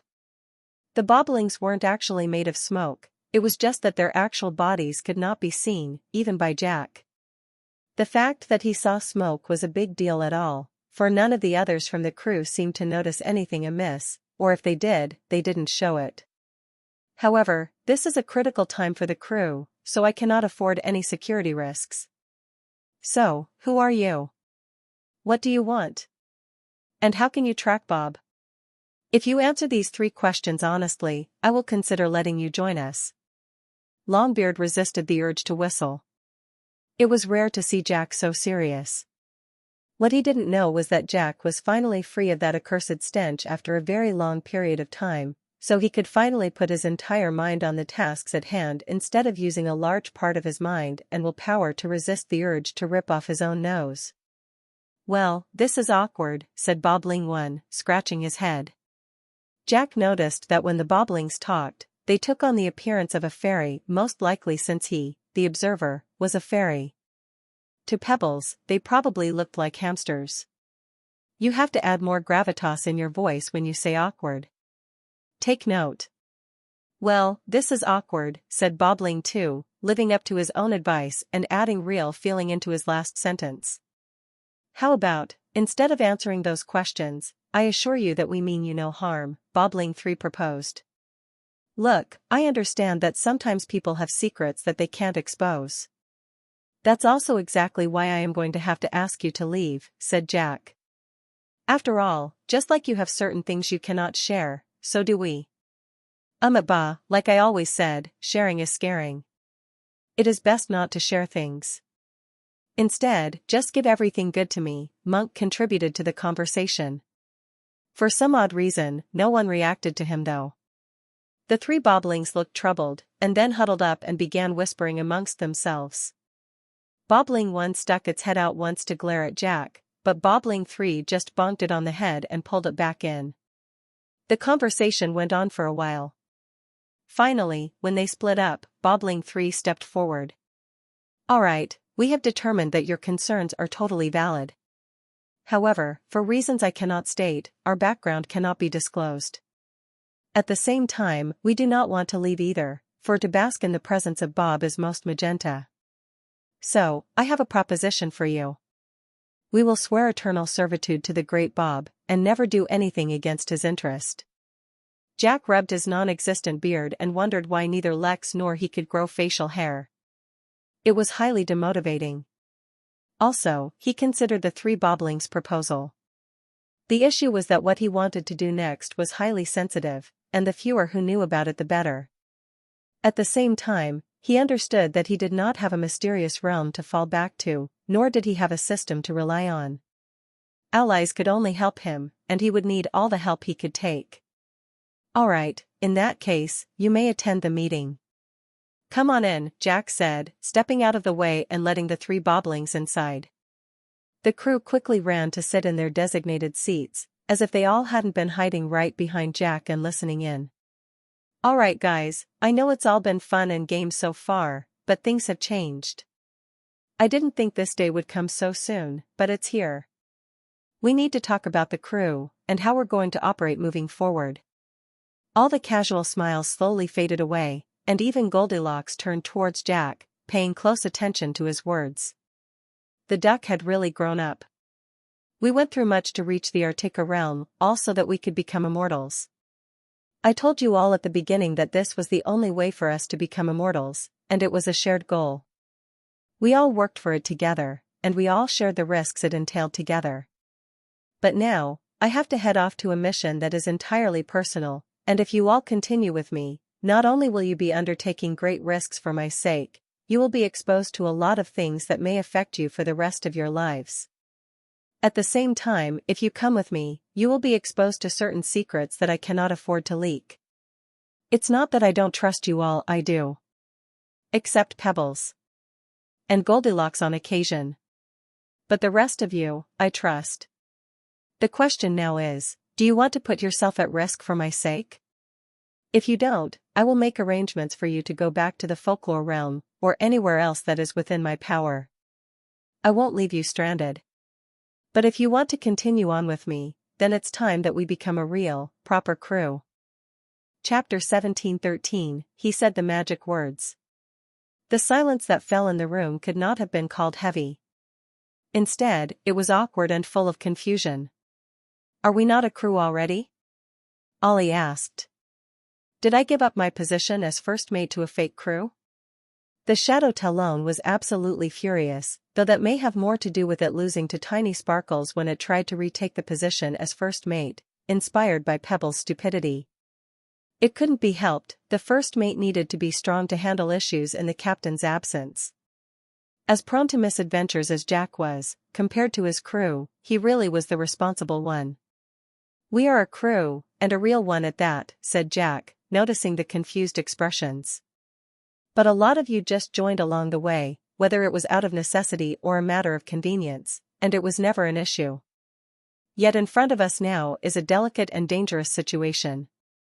I want you to consider carefully whether you want to stay with the crew, or depart. I won't hold it against you if you want to leave, and I'll treat you like family if you stay. For those that remain, we will make a pact to protect one another, keep each other's secrets, and help each other in their time of need. By the way, I'm just going to throw this out there for those of you interested. Yes, our crew will eventually get a name, but I refuse all names like Tiny Terrors, or basically anything that is a play on size.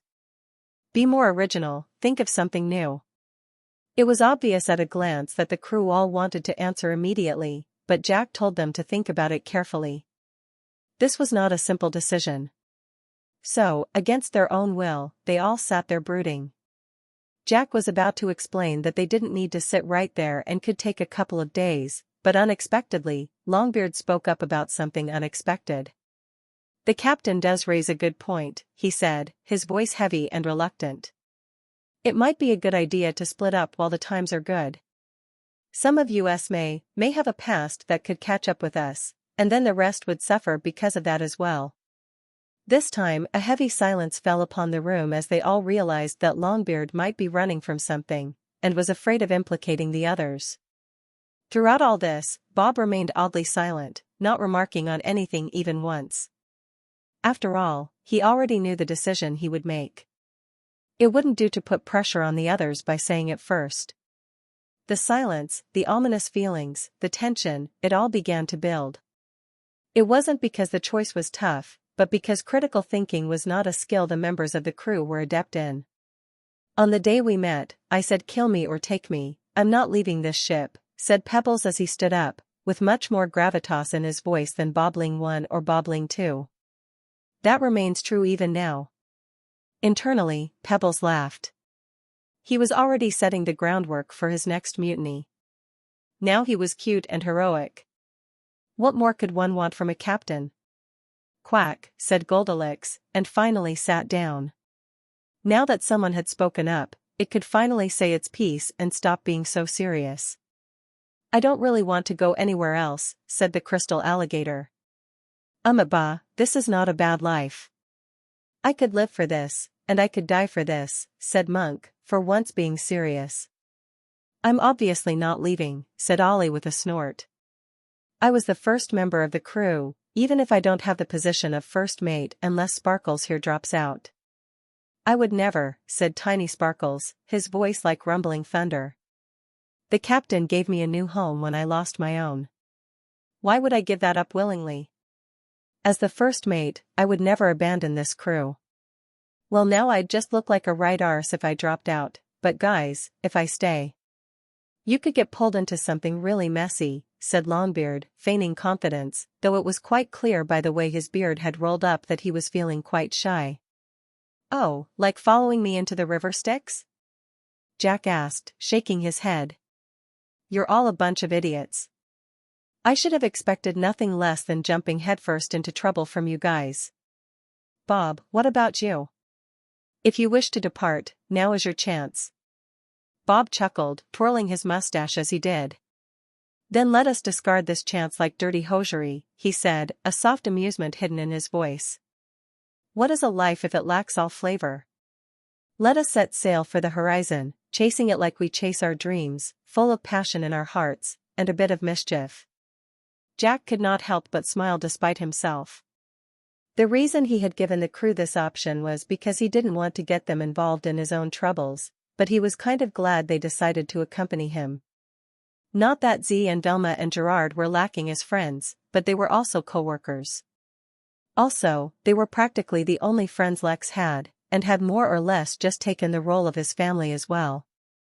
For Jack to be able to make friends who would go on crazy adventures with him was truly an experience very few would get from life, and both Jack and Lex were glad that they got to experience it.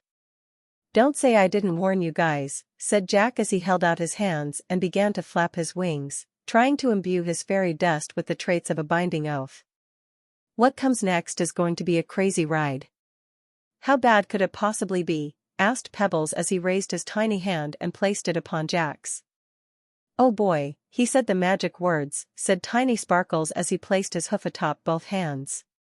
The others also all placed their hands together, passing one comment after another, laughing and joking along the way. Chapter 17:14, Code, Touch Grass. Jack watched with a fond smile as the crew all chatted around the room for some wholesome fun. Of course, for this crew, wholesome fun meant watching the crystal alligator and Goldilocks try to convert the same piece of furniture into their respective elements, all the while gambling on it. The bets were things along the lines of being dangled overboard the ship by Longbeard's beard, being used as shark bait in the case of a particular hamster, or being on Goldilocks duty. Jack had seen such scenes countless times already, but it just felt different now. Though they were all idiots, of that there was no doubt, they weren't actually dumb. Each and every one of them understood that Jack had been warning them that what lay ahead was even more dangerous than anything they had experienced so far. Not only did none of them leave, they confirmed their place in the crew with a binding ritual of sorts. Jack used his fairy magic, broken as it was, and the others contributed in their own ways. Neither Jack nor Lex felt comfortable forcing others or placing any kind of compulsion on them, but neither of them underestimated the necessity of proper precautions. The purpose of the ritual was not to force them to stay within the crew. Instead, it was to protect them in case any of them faced external pressure to betray one another. If Jack were more cold-hearted, he would have added measures to ensure that they could not reveal each other's secrets regardless of the situation, and would have forcibly bound them to the crew. But he wasn't, so even though he was smart enough to know the risks involved, he didn't do it. Instead, he would just live with the risks. Given his current power level, it was impossible to completely protect the crew and his secrets if they ever faced an overwhelmingly powerful enemy, and he accepted that, so creating forceful bindings in an attempt to protect his secrets would just be a betrayal of his conscience and character for small gains. The better way to do it, however, was just hide the core of his secret, and only reveal what the crew needed to know, which is what he would do. Alright guys, enough fun and games, Jack said as he put on the hamster's parrot feather captain hat. He didn't like the hat, he was just still ticked off at Pebbles and wanted to annoy him some more. I'm setting a deadline of 4 days. We need to get our hands on some sharks, so we're going fishing. After that, we're going to leave Artica. Our next destination is a little place called the Fantasia Realm. The coordinates to that realm are readily available, so getting there shouldn't be a problem. From there, well, we'll see about that. As the crew took their positions aboard the massive ship, Jack returned to the helm and considered the details of his plan. To locate the Nexus, he would need to make preparations, and that involved traveling to multiple realms across the universe. He also needed to get a handle on the exact timing of the Nexus event, as well as get his hands on the necessary materials to build the Midnight Castle. He didn't need to tell the crew what his purpose was while traveling the universe, just their destinations. That would protect both his crew, as well as his secret. When it was finally time to enter the Nexus, he would enter himself, so that the others didn't need to be exposed to such secrets. At the same time, he needed to make sufficient preparations, not only for himself, but for Lex as well. The Nexus event was not a big deal just for him and for oracles. Since it was a period where destinies could easily be changed, he expected the whole universe would experience some drastic changes. If things went according to his calculations, then Lex would have sufficient time to become a heaven immortal before the Nexus event. Now it wasn't like that would put him on top of the food chain, but at least he'd be a little stronger, and a little more well prepared for the challenges ahead. Fortunately, his crew was on board for his idea of traveling the universe. While he had plans to grow his strength using the path of paladins, his crew had a different idea. They wanted to create a legend that spanned the universe, and then return to the folklore realm to use the feedback of their legend to grow their powers. It wasn't a bad idea. Everyone had their own ideas for how to grow stronger, which was great because there was no room for complacency. At the stern of the ship, Bob stood in front of the three boblings, who stood in line with a solemn expression. The captain is about to say the words. "You know what to do when he does," Bob said, his voice deep with meaning. The three boblings nodded, just in time to hear Jack scream, "Tiny Sparkles, release the sails." "Captain, the ship doesn't need sails to, well, sail across you know what, never mind," responded Tiny Sparkles. As if on cue, the boblings suddenly began to sing as if they were in a choir, setting the mood for their upcoming adventures.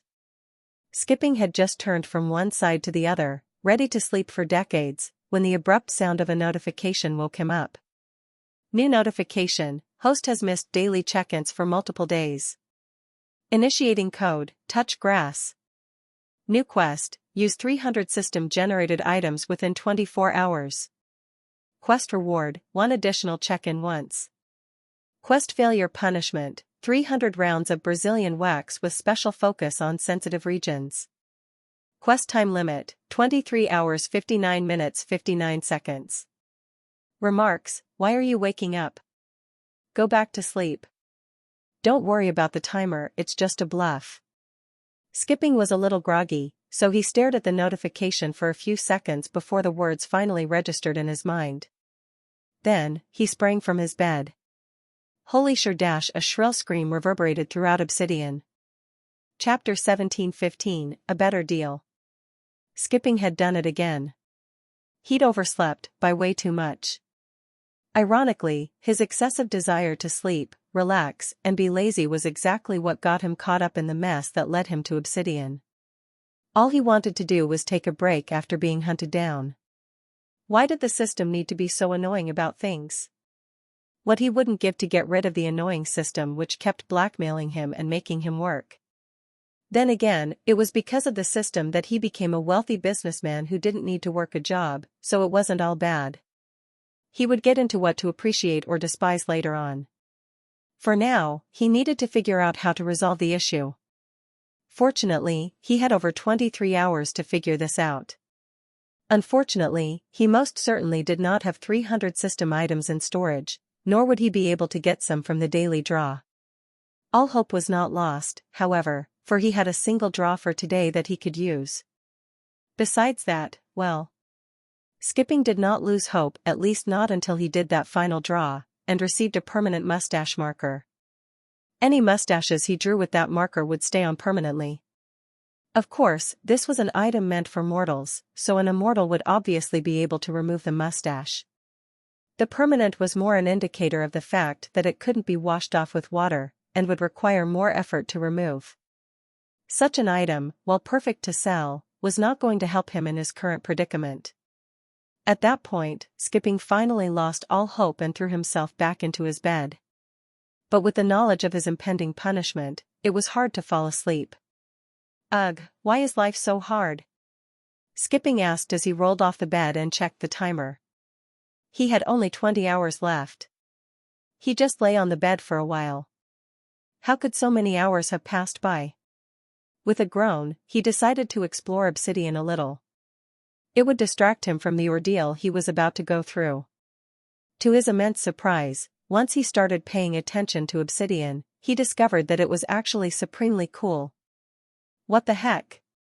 Why was every blade of grass, every grain of dirt, every gust of air so rich in energy? And how had he not noticed before? Now intrigued, Skipping stepped out of his courtyard and found himself on an almost empty island. There was a chihuahua wearing a robe and a pointy hat, sitting on a broomstick trying to fly up into the air, but it wasn't working. Skipping may have an incredible love for sleeping and lazing, but he also had the natural talent of an incredible salesman. He spotted a potential customer, so he immediately pulled out a pair of levitating socks he got from his system and put them on, flying a few feet into the air. "Hello there, good sir. It seems to me you're having a bit of a problem balancing on your flying broomstick. Might I suggest this magnificent pair of levitating socks instead? They come in many different colors, and spot various beloved animals such as the 15-but bird and the watermelon shrimp." Hargreaves, who was severely frustrated at his newest broomstick, looked up at the flying giant. He'd gotten used to other powerful races now, and found the deal to be amazing. "You've got a deal. How's 10 obsidian points for the socks?" "Obsidian points? What's that?" "I'm not too familiar with that," Skipping asked, confused. "Was that a currency exclusive to obsidian? That might not be so useful." "Oh, you're not a member yet, huh? Well, you should go join quickly. Obsidian is such a great way to meet other system users in a safe environment." Skipping froze instantly. What did the little dog just say? Other system users? Oh yeah, you probably don't know yet. Well, all members quickly figured out that all other members were system users. Can't be helped, many of the task rewards are clearly system-related, and everyone else can see them, so, yeah. But you should finalize your membership soon before you get kicked out. That would be a serious loss. Skipping was bewildered. Skipping was horrified. But most importantly, he was ecstatic. A club with other system users? Didn't that mean he might be able to get his hands on other system items and use 300 of them within 20 hours? He cursed himself for wasting time and quickly ran to take the oath and join Obsidian, before he ran back to his courtyard and took a look at all the possible tasks.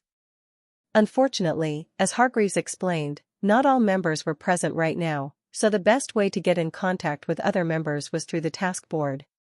Skipping had no obsidian points to use, so he could only trade, but no one was interested in trading. For the sake of the hair in unmentionable places, Skipping's mind went into overdrive, concocting the perfect plan on how to acquire obsidian points and use them in a way to maximize his own usage of system items within the next few hours. When he put himself to it, Skipping was actually highly competent and incredibly intelligent. It was just that sleeping was easier than being highly successful, so it was often the path he took. Right now, though, with proper motivation, he finally unleashed his hidden potential, and demonstrated when he was selected by his system in the first place. Getting 10 obsidian points from Hargreaves for the socks, Skipping began his journey to becoming an obsidian billionaire. That's when his sight fell on a specific task. He had to find a way to send some items to Abaddon. As it happened, he had a stamp which could easily accomplish that, where Abaddon was. Now he just needed to see if he could negotiate the deal. The one thing Skipping never skipped was negotiating a better deal, even when it seemed like it wouldn't work. It had worked out for him more than once. Chapter 1716, 2 Decades. "Lex, we have a situation," said Cayman, his voice especially deep as he approached Lex in his meditation pod. Lex opened his eyes, a slight disorientation filling them as he opened them for the first time that was surprising. He hadn't been paying attention to the passage of time within Abaddon, and had lost track. For Jack only a few days had gone by, and he was about finished with his chore of collecting sharks. It wasn't as if he needed to do that, but it was a good way to familiarize himself with his own and his crew's strengths after the upgrade. Simultaneously, not much time had passed inside the inn.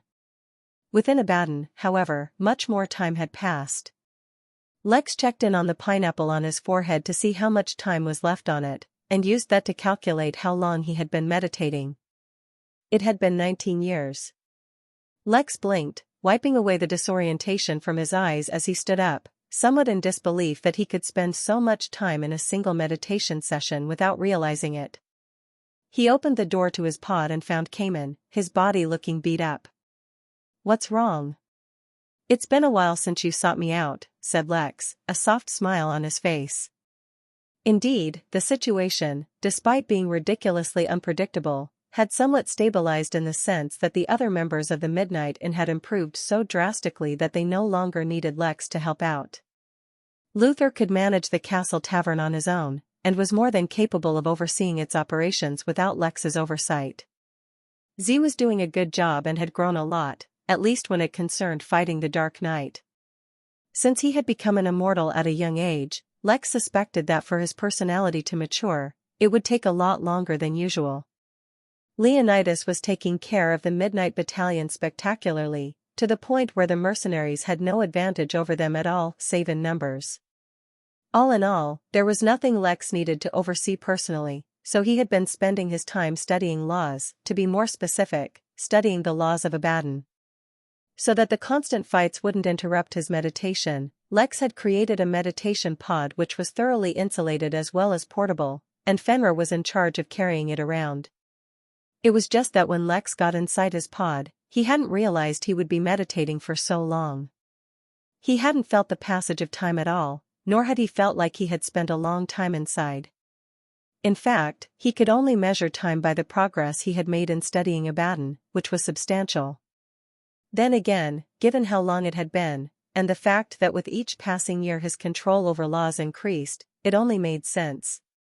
Fortunately, due to the alternating flows of time, not a lot of time must have passed for the other player in his Go board, or he might have faced heavy retaliation in the past few years. Without the distractions, though, Lex had made significant progress in understanding Abaddon, and would much more easily be able to determine their path forward. We've encountered the Gone race again, Cayman explained. The Gone race? Lex asked, not expecting that answer. We've encountered them before and it was hardly worth writing home about. What is it? Are their corpses even more dangerous than last time? Is it their blood again? Cayman shook his head. No, it's not corpses. This time, we've encountered living, breathing members of the Gone race, and as if that's not bad enough, they're all heaven immortals. Lex paused the joke he was about to make. That was bad news. To make it worse, considering the enmity between the Gone race and humans, it was unlikely that they would let them be. Are they coming towards us? Lex asked as he looked around. No, not yet. They're being besieged by a number of locusts and they aren't able to break free at the moment. They do, however, look much worse for wear than us, and their numbers aren't great. Right now, if we want to escape, we can. Why do I get a feeling that that's not what you have in mind? Lex asked, much more relaxed now that he knew they were under attack at that very moment. This is the first other group we've come across. If we can capture and interrogate them, then we might be able to gain a lot of information about this place. Maybe we can even gain hints as to what they're doing here. Lex looked at Cayman with an amused expression. You know, when you came and told me about a group of heaven immortals, I did not expect the first thing that would be on your mind would be to attack. And here I was mentally preparing myself to retreat. Cayman snorted. In my line of business, it's expected that we'll face enemies in higher realms than us. The condottiere has given us many tools to face such situations, and tip the battle in our favor. That said, this definitely won't be easy, and we could use all the help we can get. I came here to see if you'd be willing to lend a hand. I know that humans have a pretty severe disadvantage against the Gones, which is why I won't blame you if you're not up for it. After all, the Midnight Inn came to aid us in our recovery, not to aid us in fights. If you don't want to take the risk, we can turn back. However, if you're up for it, then I have an idea about how we can proceed. Lex didn't immediately answer, though his instinct was to participate in the fight. Instead, he asked for more details.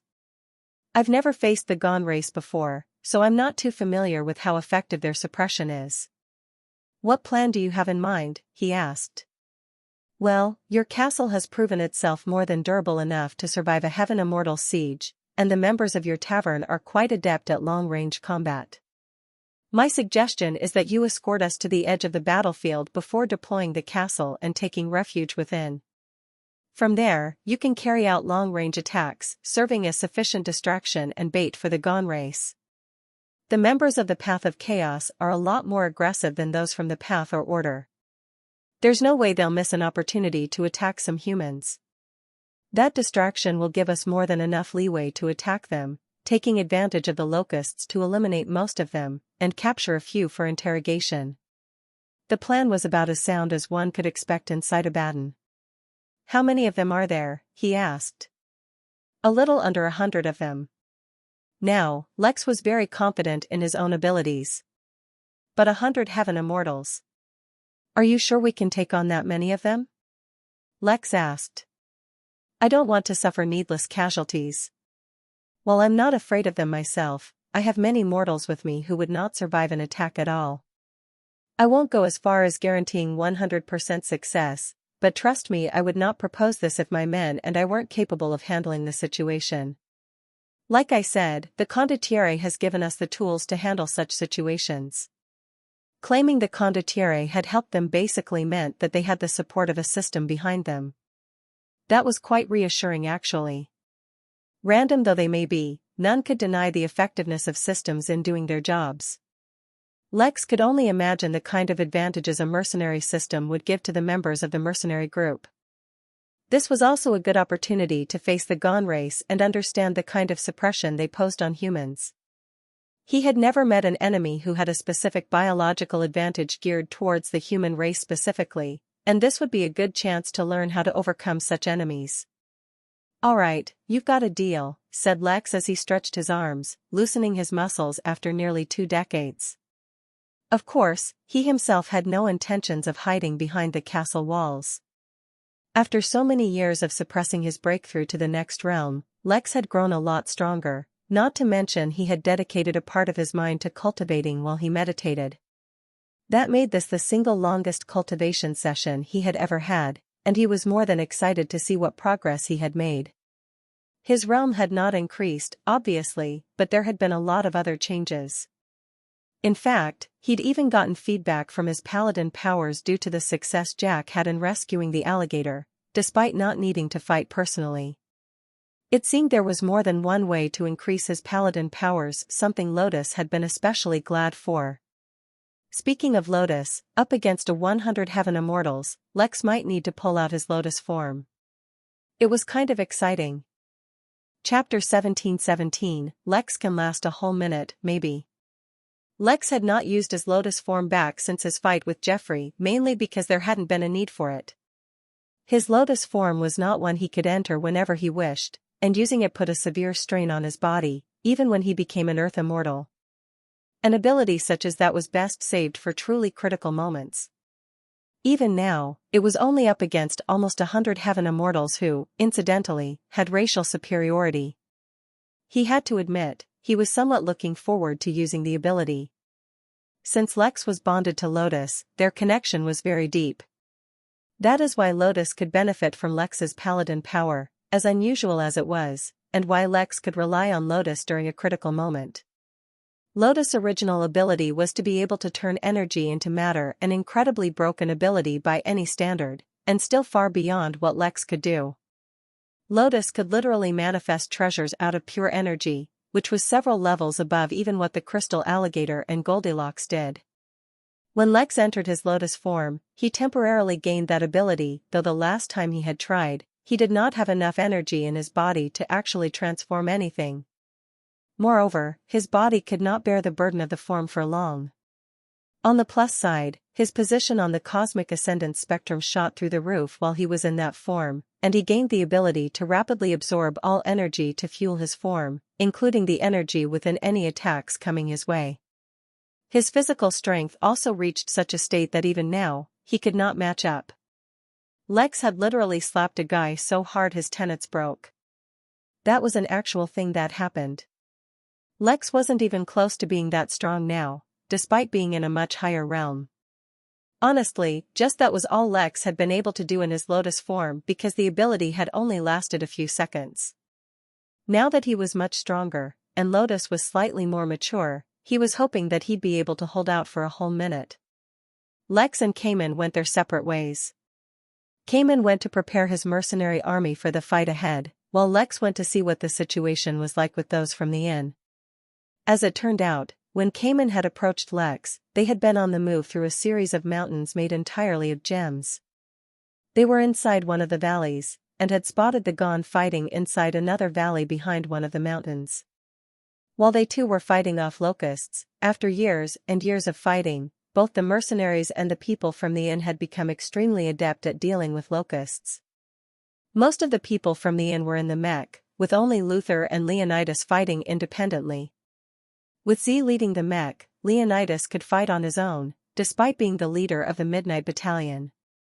After all, he had perfected his team combat, now it was just a matter of perfecting his individual combat. Little Blue, Fenrir and Sunny were naturally also fighting on their own. Even so, Lex used his spirit sense to delve into the mech, observing each and every individual member that made it up. To say that the mortals had aged would technically be correct, since so much time had passed. Yet as peak nascent soul cultivators, their lifespans were so long that a couple of decades was hardly enough to change their appearances. Even so, the long time spent within Abaddon, practicing their hospitality under the constant threat of death, and using the mech on a daily basis, had caused subtle changes to their appearances and personalities. They were all more mature, and had the aura of war veterans. Their cultivation realms also seemed far more solid, as if they could initiate a tribulation to cross their realm at any moment. Naturally they could, but they had been withholding that so that they wouldn't encounter any freaky Abaddon tribulations. Just because Lex had a tendency to do the insane didn't mean everyone else did. "Lex, you're here," said Luther, his voice grim. "I take it you heard the news about the Gon. So what are we doing?" "Oh my. Am I really seeing the day that Luther is resisting the urge to attack and capture prisoners for interrogation?" Lex teased. Yes you are," said Luther. The suppression from the Gon corpses was nowhere near what the living ones exude. "As much as I love a good interrogation, I don't think we can take on 100 heaven immortals who had an additional advantage." "Well, what if we don't take them on? What if we plant the castle in front of their faces, and only resist while taking long shots?" Cayman seems to believe that he can take them all on his own. Luther frowned for a moment, as if considering the possibility. This is also a good opportunity to face the Gon head-on. I don't know what their suppression is going to be like in battle, which is why if we face it now that we have reliable allies, we can prepare for it in case we need to face them in the future. Luther was still hesitant. "I don't know. If it was 1 or 2, that would still be fine. But fighting nearly 100 heaven immortals is really pushing it. The strongest of us is still an earth immortal. Even having the advantage of numbers on our side is not enough to overturn such a huge disadvantage." Lex really wanted to fight, but then again, it wouldn't hurt to err on the side of precaution. Luther was right, 100 heaven immortals might be too much for them. The condottiere has given Cayman something to allow him to fight those above his realm. It should be fine. If nothing else, I can at least assure you that we will be able to escape safe and sound. My meditation on the laws of Abaddon haven't been for nothing these past few years. How did we spot them without getting spotted in the first place?" Lex asked. "Little Blue was flying up above and spotted them from afar," Luther explained. "Of course. Little Blue spotted a bunch of heaven immortals and didn't get spotted." "Makes perfect sense," said Lex, although it really didn't. Kuan Pung were not known for their stealth, or at least, Lex had never heard of their stealth abilities. Then again, he'd been meditating for a long time, so maybe he missed something. Lex extended his spirit sense to Cayman and informed him that they would be ready, but the members of the inn had their doubts about the mission, so they would take a safety-first approach. If things took an unexpected turn, they would retreat. Luther didn't think facing so many heaven immortals was a good idea, but since they were going to be doing exactly that, he would not shy away from it either. After all, it was important to get intel on the enemy. To be entirely honest, Lex was a little nervous too. But this was the second time he'd encountered the Gon race in Abaddon. He wanted to know what they were up to, and if they had any leads on the chalice. The midnight mech followed the mercenaries, fighting off locusts as they climbed over a gem mountain and came into view of the fight on the other side. The scale of it was much smaller. There were only a few heaven immortals compared to their group of thousands. The danger involved, however, was much greater. "You all set up the castle halfway down the mountain and attack from there," said Cayman, showing a rare side of himself as he commanded Lex. "We will charge down the mountain and use the locusts' pressure on them to strike hard and strike fast. Since we're not really heaven immortals, I believe that if we avoid harming any locusts, they won't target us either." "What if the locusts target you too?" Lex asked. "Then we'll handle it," said Cayman, posing like a complete badass as he began his charge down the mountain. The magma lion had clearly spent too much time with Z and had been influenced by his anime. There was no turning back now, for the Gon had noticed the army, and much more importantly, noticed the humans. Even from hundreds of miles away, Lex could feel their gaze on him, and he could feel the circulation of his energy slow down just a bit. Even being spotted by them was enough to weaken him. He could only imagine what the others must be going through.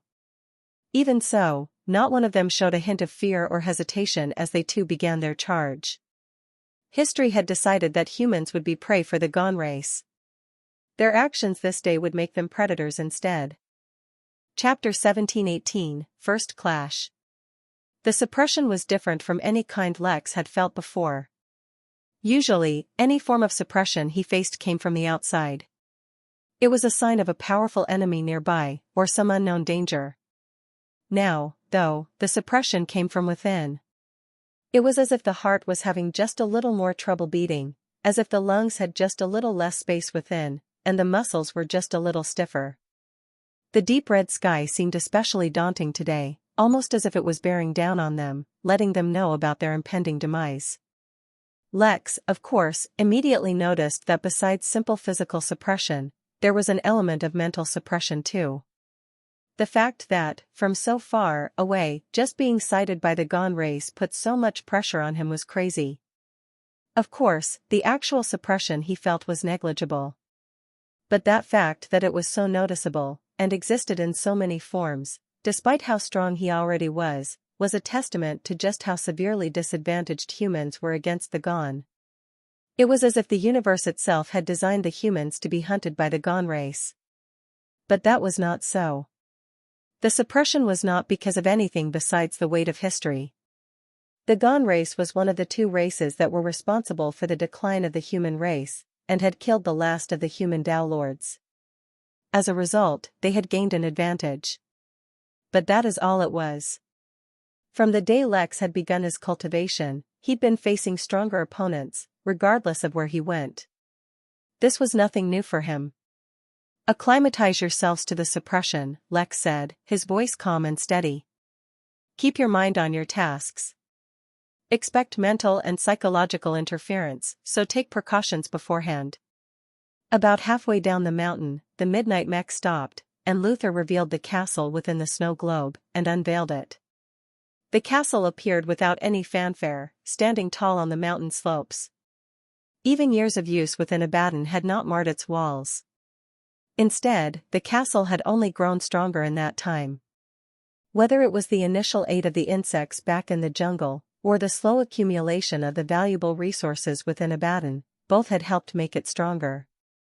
It had borne the brunt of countless Earth immortal invasions without faltering even the slightest. Now it would be time to see how it stood against heaven immortals. Lex nodded to Z while the latter took his position on the walls, already on the hunt for the Dark Knight. He would not miss this opportunity to cause trouble. Lex too mentally prepared himself for the possibility of interference through the Go board. For once, Luther did not summon the two Hellion armies that the castle could generate, for they would be too weak for their adversaries today. Instead, he sat upon the chair in the Great Hall, ready to maximize the castle's defenses at a moment's notice. He was also ready to rush to the front lines, using his bloodline to its utmost. Any ability related to time could not be underestimated at all. Now that he was an immortal himself, he only understood just how impressive it really was. With a heavy, tension-filled silence the members of the Inn watched as the mercenary army rushed towards the Gon. Any moment now, they would make contact. Leonidas, I'm leaving this up to you, said Lex as he watched. I'll be paying attention to the castle, so if things get tough, I'll hop on back. But use this opportunity well. I don't believe that we cannot overcome this suppression. And Leonidas both only grunted. Talking took up too much energy. Lex cracked his neck and fixed up his tie, making sure to center it properly. If he was going to put on a performance, he had to look his best. He summoned Naraka, the blade trembling with excitement. The blade craved strong battle, and Lex hardly ever went looking for a fight, so most of the time its desires remained unsated. That was not to say that the sword was alive, it most certainly was not. It was simply a magic sword made by a hammer deity using Lex's bone, and since his body was a part of his soul, the sword was connected to Lex in a way that could not be explained. So the prospect of the upcoming fight had it excited. The greater the foe, the greater the challenge, the more the sword loved it. Maybe that was an aspect of Lex it had adopted. Lex took a step forward, and appeared right beside Cayman, at the very forefront of the army. This close, the suppression from the gone race hit him like a truck, but the suppression also challenged his dragonheart. Domination rippled out from his skin as it challenged the very laws of the cosmic ascendance spectrum that attempted to put Lex in his place. But only he himself could decide what that place was.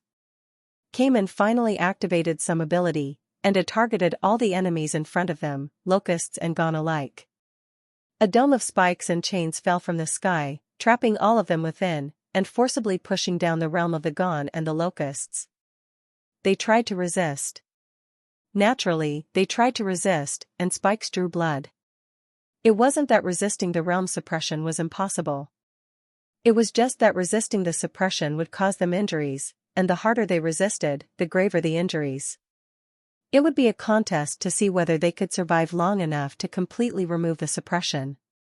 Unfortunately, neither Cayman nor anyone else had any intention of giving them long enough to determine the result. Cayman activated his second ability, and all the mercenaries gained an aura unique to the Reaving Dread mercenaries, an aura which allowed them to fight above their realm. Even then, the mercenaries did not attack the locusts, no. They attacked the gone race. With a cataclysmic explosion, the army rammed into its enemies, yet the ape-like beasts were not easy prey. Despite the many advantages he had gained, Cayman was pushed back. Lex, however, stood right in front of one of the savage creatures that glared at him with hungry eyes. He was neither angry nor afraid. He simply allowed himself to feel the full force of the racial suppression that had gripped him. Chapter 17:19, The Abaddon Inn. The gone in front Lex was taller than him, its bulky frame covered in metallic spikes instead of hair towering above him like a behemoth. This close, the suppression almost like there was a snake wrapped around his body, constricting him, choking him. His lungs refused to pull in air, and a cold chill traveled down his spine, reminding him of a time when he used to feel fear. Amidst the chaos of battle, surrounded by locusts, gone and the mercenaries, Lex stood still and continued to look at the member of the gone race in front of him, and wondered if that's all there was to it. Is that it? Lex asked, his gentle yet curious voice spreading through the cacophony of the surrounding battle. Is that all you can muster after being so superior? Lex was genuinely unimpressed. To be fair, the suppression that Grimshaw had on Jack was far superior to what Lex was feeling now, and even that had not stopped Jack, so for this to stop Lex was totally unimaginable. The gone looked down at Lex, a savage brutality in its eyes, yet it neither spoke, nor did it move to attack Lex in any way. That is because, it simply couldn't. Lex could have a physical body, he could turn entirely into a soul, and he could turn into thought as well. In reality, while it appeared that Lex stood in front of the creature, that was just a projection. Lex had dismantled its defenses and entered inside its mind. It should not have been this easy, it really shouldn't have. They were an entire realm apart, so even if Lex could win, it should have been a struggle. Yet it wasn't. Lex's cultivation technique was finally beginning to show just how overpowered it was. Unlike Regal Embrace, which had obvious results in the form of giving him an unbreakable defense, his new cultivation technique seemed too unfocused and too spread out. In truth, whatever it did, it just kept building Lex's foundation, strengthening him from the very base, right up until he had reached an unbelievable level. Lex's physical strength was already stronger than a normal heaven immortal's in the lower levels. What truly kept him weaker than them was his inability to interact with relational laws. However, after 2 decades of meditation and cultivation, as well as the strengthening feedback from resisting entering into the next realm, Lex had entered a realm of power which made it entirely unfair to consider him a normal Earth immortal. Lex, oddly enough, thought back to Cornelius too, the only man to give him a tough fight in an equal level. For some reason, Lex felt like back then, Cornelius had been in the exact same state Lex was in now. It seemed he, too, had been resisting entering the next realm to increase his understanding of laws. It only made sense that as a student of Ventura, the foremost cultivation academy in the universe, he would be taught about the best way to progress forward. Lex suddenly felt like going back to the crystal realm and fighting him to see how the fight would go. His instincts told him that it still wouldn't be an easy fight. The man was a true genius, and his plots and schemes ran deep. Facing the suppression of the Gone race now, Lex felt like Cornelius had been training all the humans within the crystal realm to become a superior fighting force so that eventually, they'd be able to fight through the suppression the Gone race had on humans. The Craven, then, were merely a sharpening tool for him. Lex didn't exactly agree with the immense loss of life that such a plan would cause, but he couldn't argue with the results. Lex stopped thinking of random things, and instead thought back to how Cornelius used his lawcraft. Every time Lex felt like he had understood it, it turned out there were more secrets hidden within. Only now could Lex see that hidden behind the facade of immense power was the subtle influence of relational laws. The man had, in the Earth immortal realm, used relational laws inside a realm that did not tolerate heaven immortals. Yeah, Lex decided that he would definitely go back and have another bout against Cornelius when he was done here. Compared to that feat, the defense that these Gone put against him was not worth mentioning. They were strong, had powerful abilities, and controlled laws very effectively. None of that was enough to stop Lex, not anymore. Lex did not fight against all the heaven immortals, now that would be just plain stupid, but this one, who stood still within the chaos of battle, uninterrupted by both the mercenaries or the locusts, had become Lex's victim. Lex had already created a bunch of lockerwafts, from Golden Inferno, to Immortal Aegis, to Talk to the Hand 2.0 and even Supremacy. Now, though, he combined all of them into one, supplementing it with his understanding of Abaddon, as well as the mind games he played with Jeffrey back when he became a new immortal, to create a lawcraft that would only work within Abaddon. Of course, he could use the same template and adapt it to other realms. 1.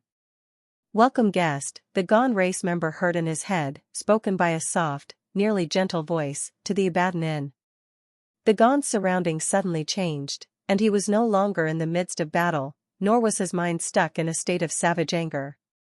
Instead, a subtle dread began to fill his chest as he looked at the unnatural landscape around him.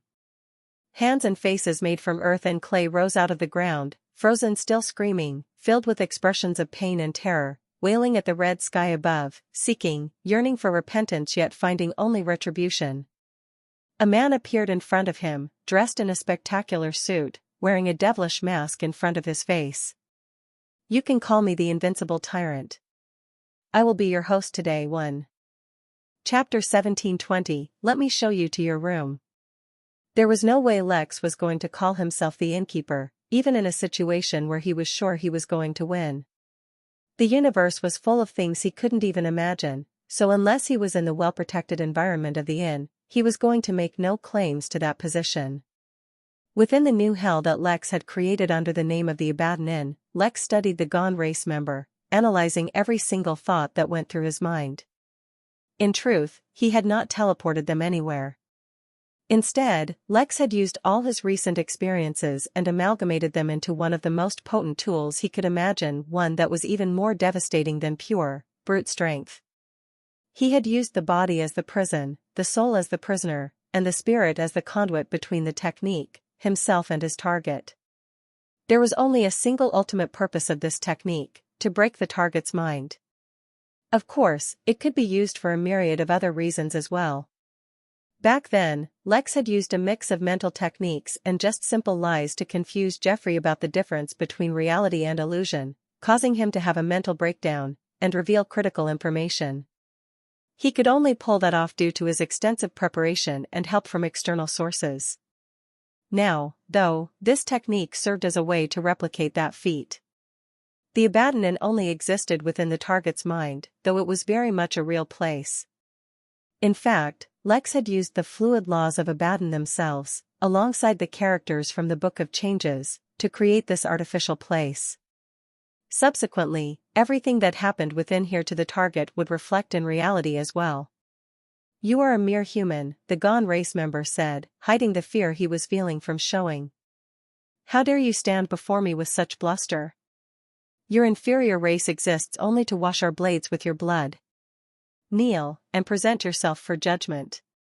Lex felt a certain pressure on him once he heard the command, but it was hardly of any consequence to him. He could see how it might be difficult for normal humans to overcome, but it was no longer something he had to bother with. "Please, I implore you," said Lex, his voice drenched in sincerity. "Do not be so weak. Show some real resistance. Make this hard for me, or else I might start to become arrogant once again." The Gone race member was offended by Lex's words, and insulted by his genuine sincerity. He roared, and rushed forward to attack Lex, putting his strength on display. But, compared to how Grimshaw's every action was a threat to Jack's existence, compared to how Aura hid a tremendous power behind her every word, compared to the unfathomable strength that Cornelius seemed to keep in reserve, the attack was just too lacking. Lex sighed with disappointment before once again falling back into the persona of the invincible tyrant. "Dear guest, before we begin the tour of the inn, allow me to show you to your room," the tyrant said, his voice formal and polite. A distorted face suddenly sprang from the ground, its mouth open wide so that it could unleash its soul-tearing scream. It happened too quickly, the open mouth appearing in front of the Gone race member before it could retreat. As it tried to slow down, the face fell forward, swallowing it in the darkness. He found himself in a new, much darker room, full of some liquid that came up to his knees. A faint, red hue was the only light in the darkness, vaguely showing dark outlines of furniture all around him. The Gone member tried to wield laws, tried to call them to his aid, but they kept slipping from his hands, as if he had been trying to capture sand in a sandstorm. In truth, Lex kept the laws fluctuating constantly. This was Abaddon, and the only consistent thing about it was its inconsistency. Using the characters from the Book of Changes, Lex kept the laws in a constant state of flux so that they were changing too fast for the Gone to make use of, all the while keeping them in a state where his inn would remain undisturbed. "This is your bed, where you can lay down if you need rest," a voice spoke out from the darkness echoing all around him. Chains erupted from the water, shackling his arms and legs before pulling him back onto a flat surface under the water. The Gone tried to resist, but the liquid became extremely thick, making it harder to move and absorbing all his force. At the same time, it began to flow down his nose and throat, suffocating him. The subtle fear was now turning into horror as he tried to resist, but kept failing. He was trying to use some of his contingencies, but for some odd reason, they weren't working. The actual reason was simple. He only thought he was activating them, whereas in truth, everything was happening inside his mind. His actual body stood perfectly still, not moving, not breathing, not circulating any energy, save what it did subconsciously. Even a heaven immortal was no threat if he could not use the greatest weapon at his disposal, relational laws. Since Lex had deprived him of access, for however little a time, he was at Lex's mercy. "This is your cupboard, where you may store your belongings," the voice said once more, echoing even beneath the suffocating liquid. Through his burning eyes, the Gone race member saw a cupboard opening, but instead of clothes or belongings he saw his memories, his thoughts, his concerns. One by one, they escaped his body and hung themselves within the cupboard, as if being stored, leaving him only with his ever-growing terror. Maybe he could have thought of a way to escape if given the opportunity, but for that he would need to think, and with Lex pulling every thought directly out of his mind, that was impossible. Soon, the gone race member was left with no thought except the feelings of helplessness, fear, and suffocation. Everything else had been neatly stored in the cupboard. The tyrant sighed. I didn't even get to show you our other services. Well, let me at least help you tidy up your belongings. The cupboard morphed, turning into a walk-in closet, allowing the tyrant to casually step in and take a look. I didn't even need the lotus form, Lex lamented. Internally, he kept telling himself not to become too arrogant, yet it could not be helped. He felt that now, only the most elite of the elite, the highest echelon of the universe, could pose any real threat to him. All normal people, even if at a higher cultivation level, could no longer challenge him. He still wouldn't take on 100 heaven immortals, but there was nothing stopping him from taking them on one at a time. Chapter 1721, 11 Realms. As Lex strolled through the memories of the gone race he had trapped within the Abaddon Inn, he couldn't help but reflect on how simple the fight actually had been. All his fights before this had been a competition of power and skill, of technique and experience. Yet in this fight, he had taken a foe who should have, objectively speaking, been a tough opponent and had disarmed him simply. Lex didn't think that his tenets were necessarily stronger than whatever means that the gone race used to manipulate laws were. He also didn't think he was some kind of once-in-a-lifetime combat genius. All he did was anticipate his opponent's actions and created a lawcraft using the tools at his disposal to effectively disable them. It was like handcuffing a bodybuilder's hands behind his back and then asking him to do a chest press.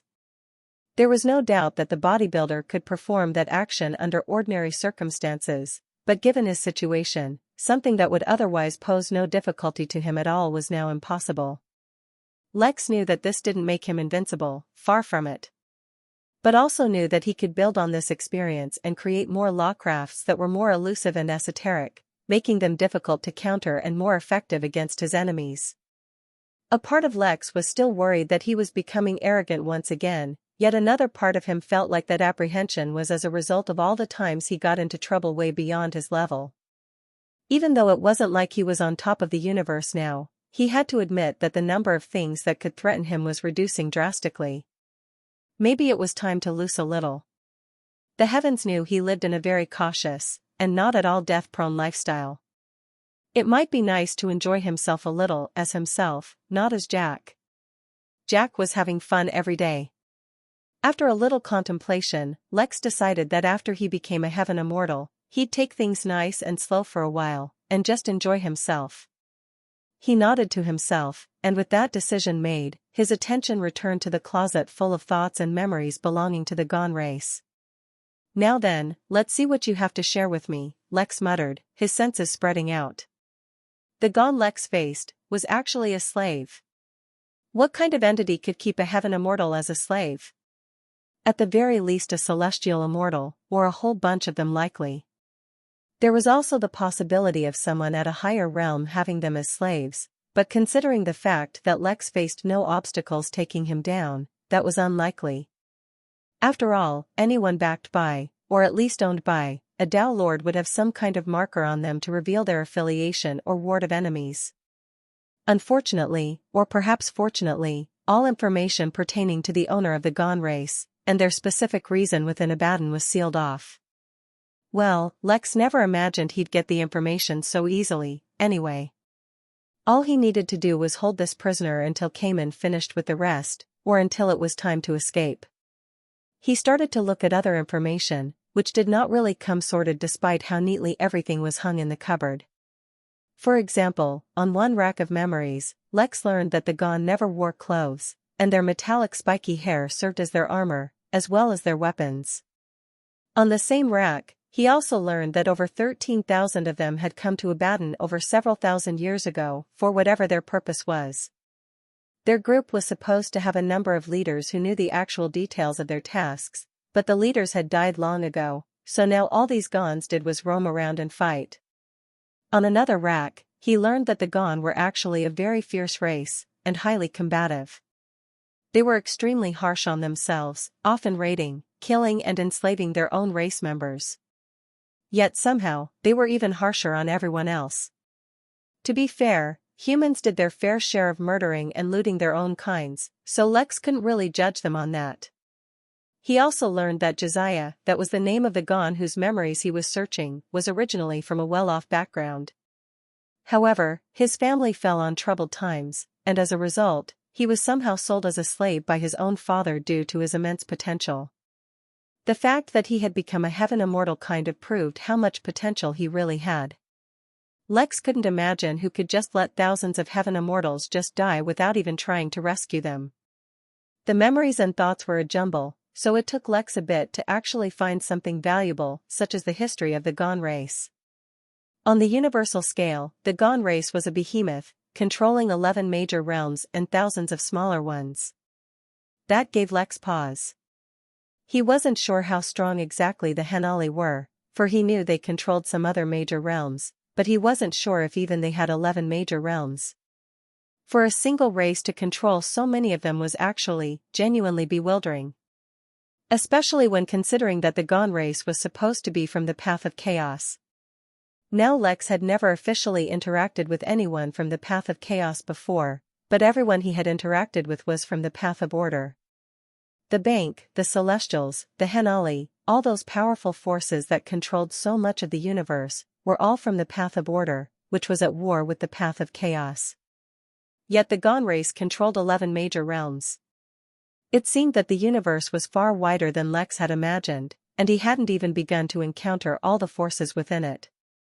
Good thing he was nice and humble, and not at all arrogant about his newfound strength. Lex kept looking. He wanted to know more details about their history, and especially the details about their relationship with the humans.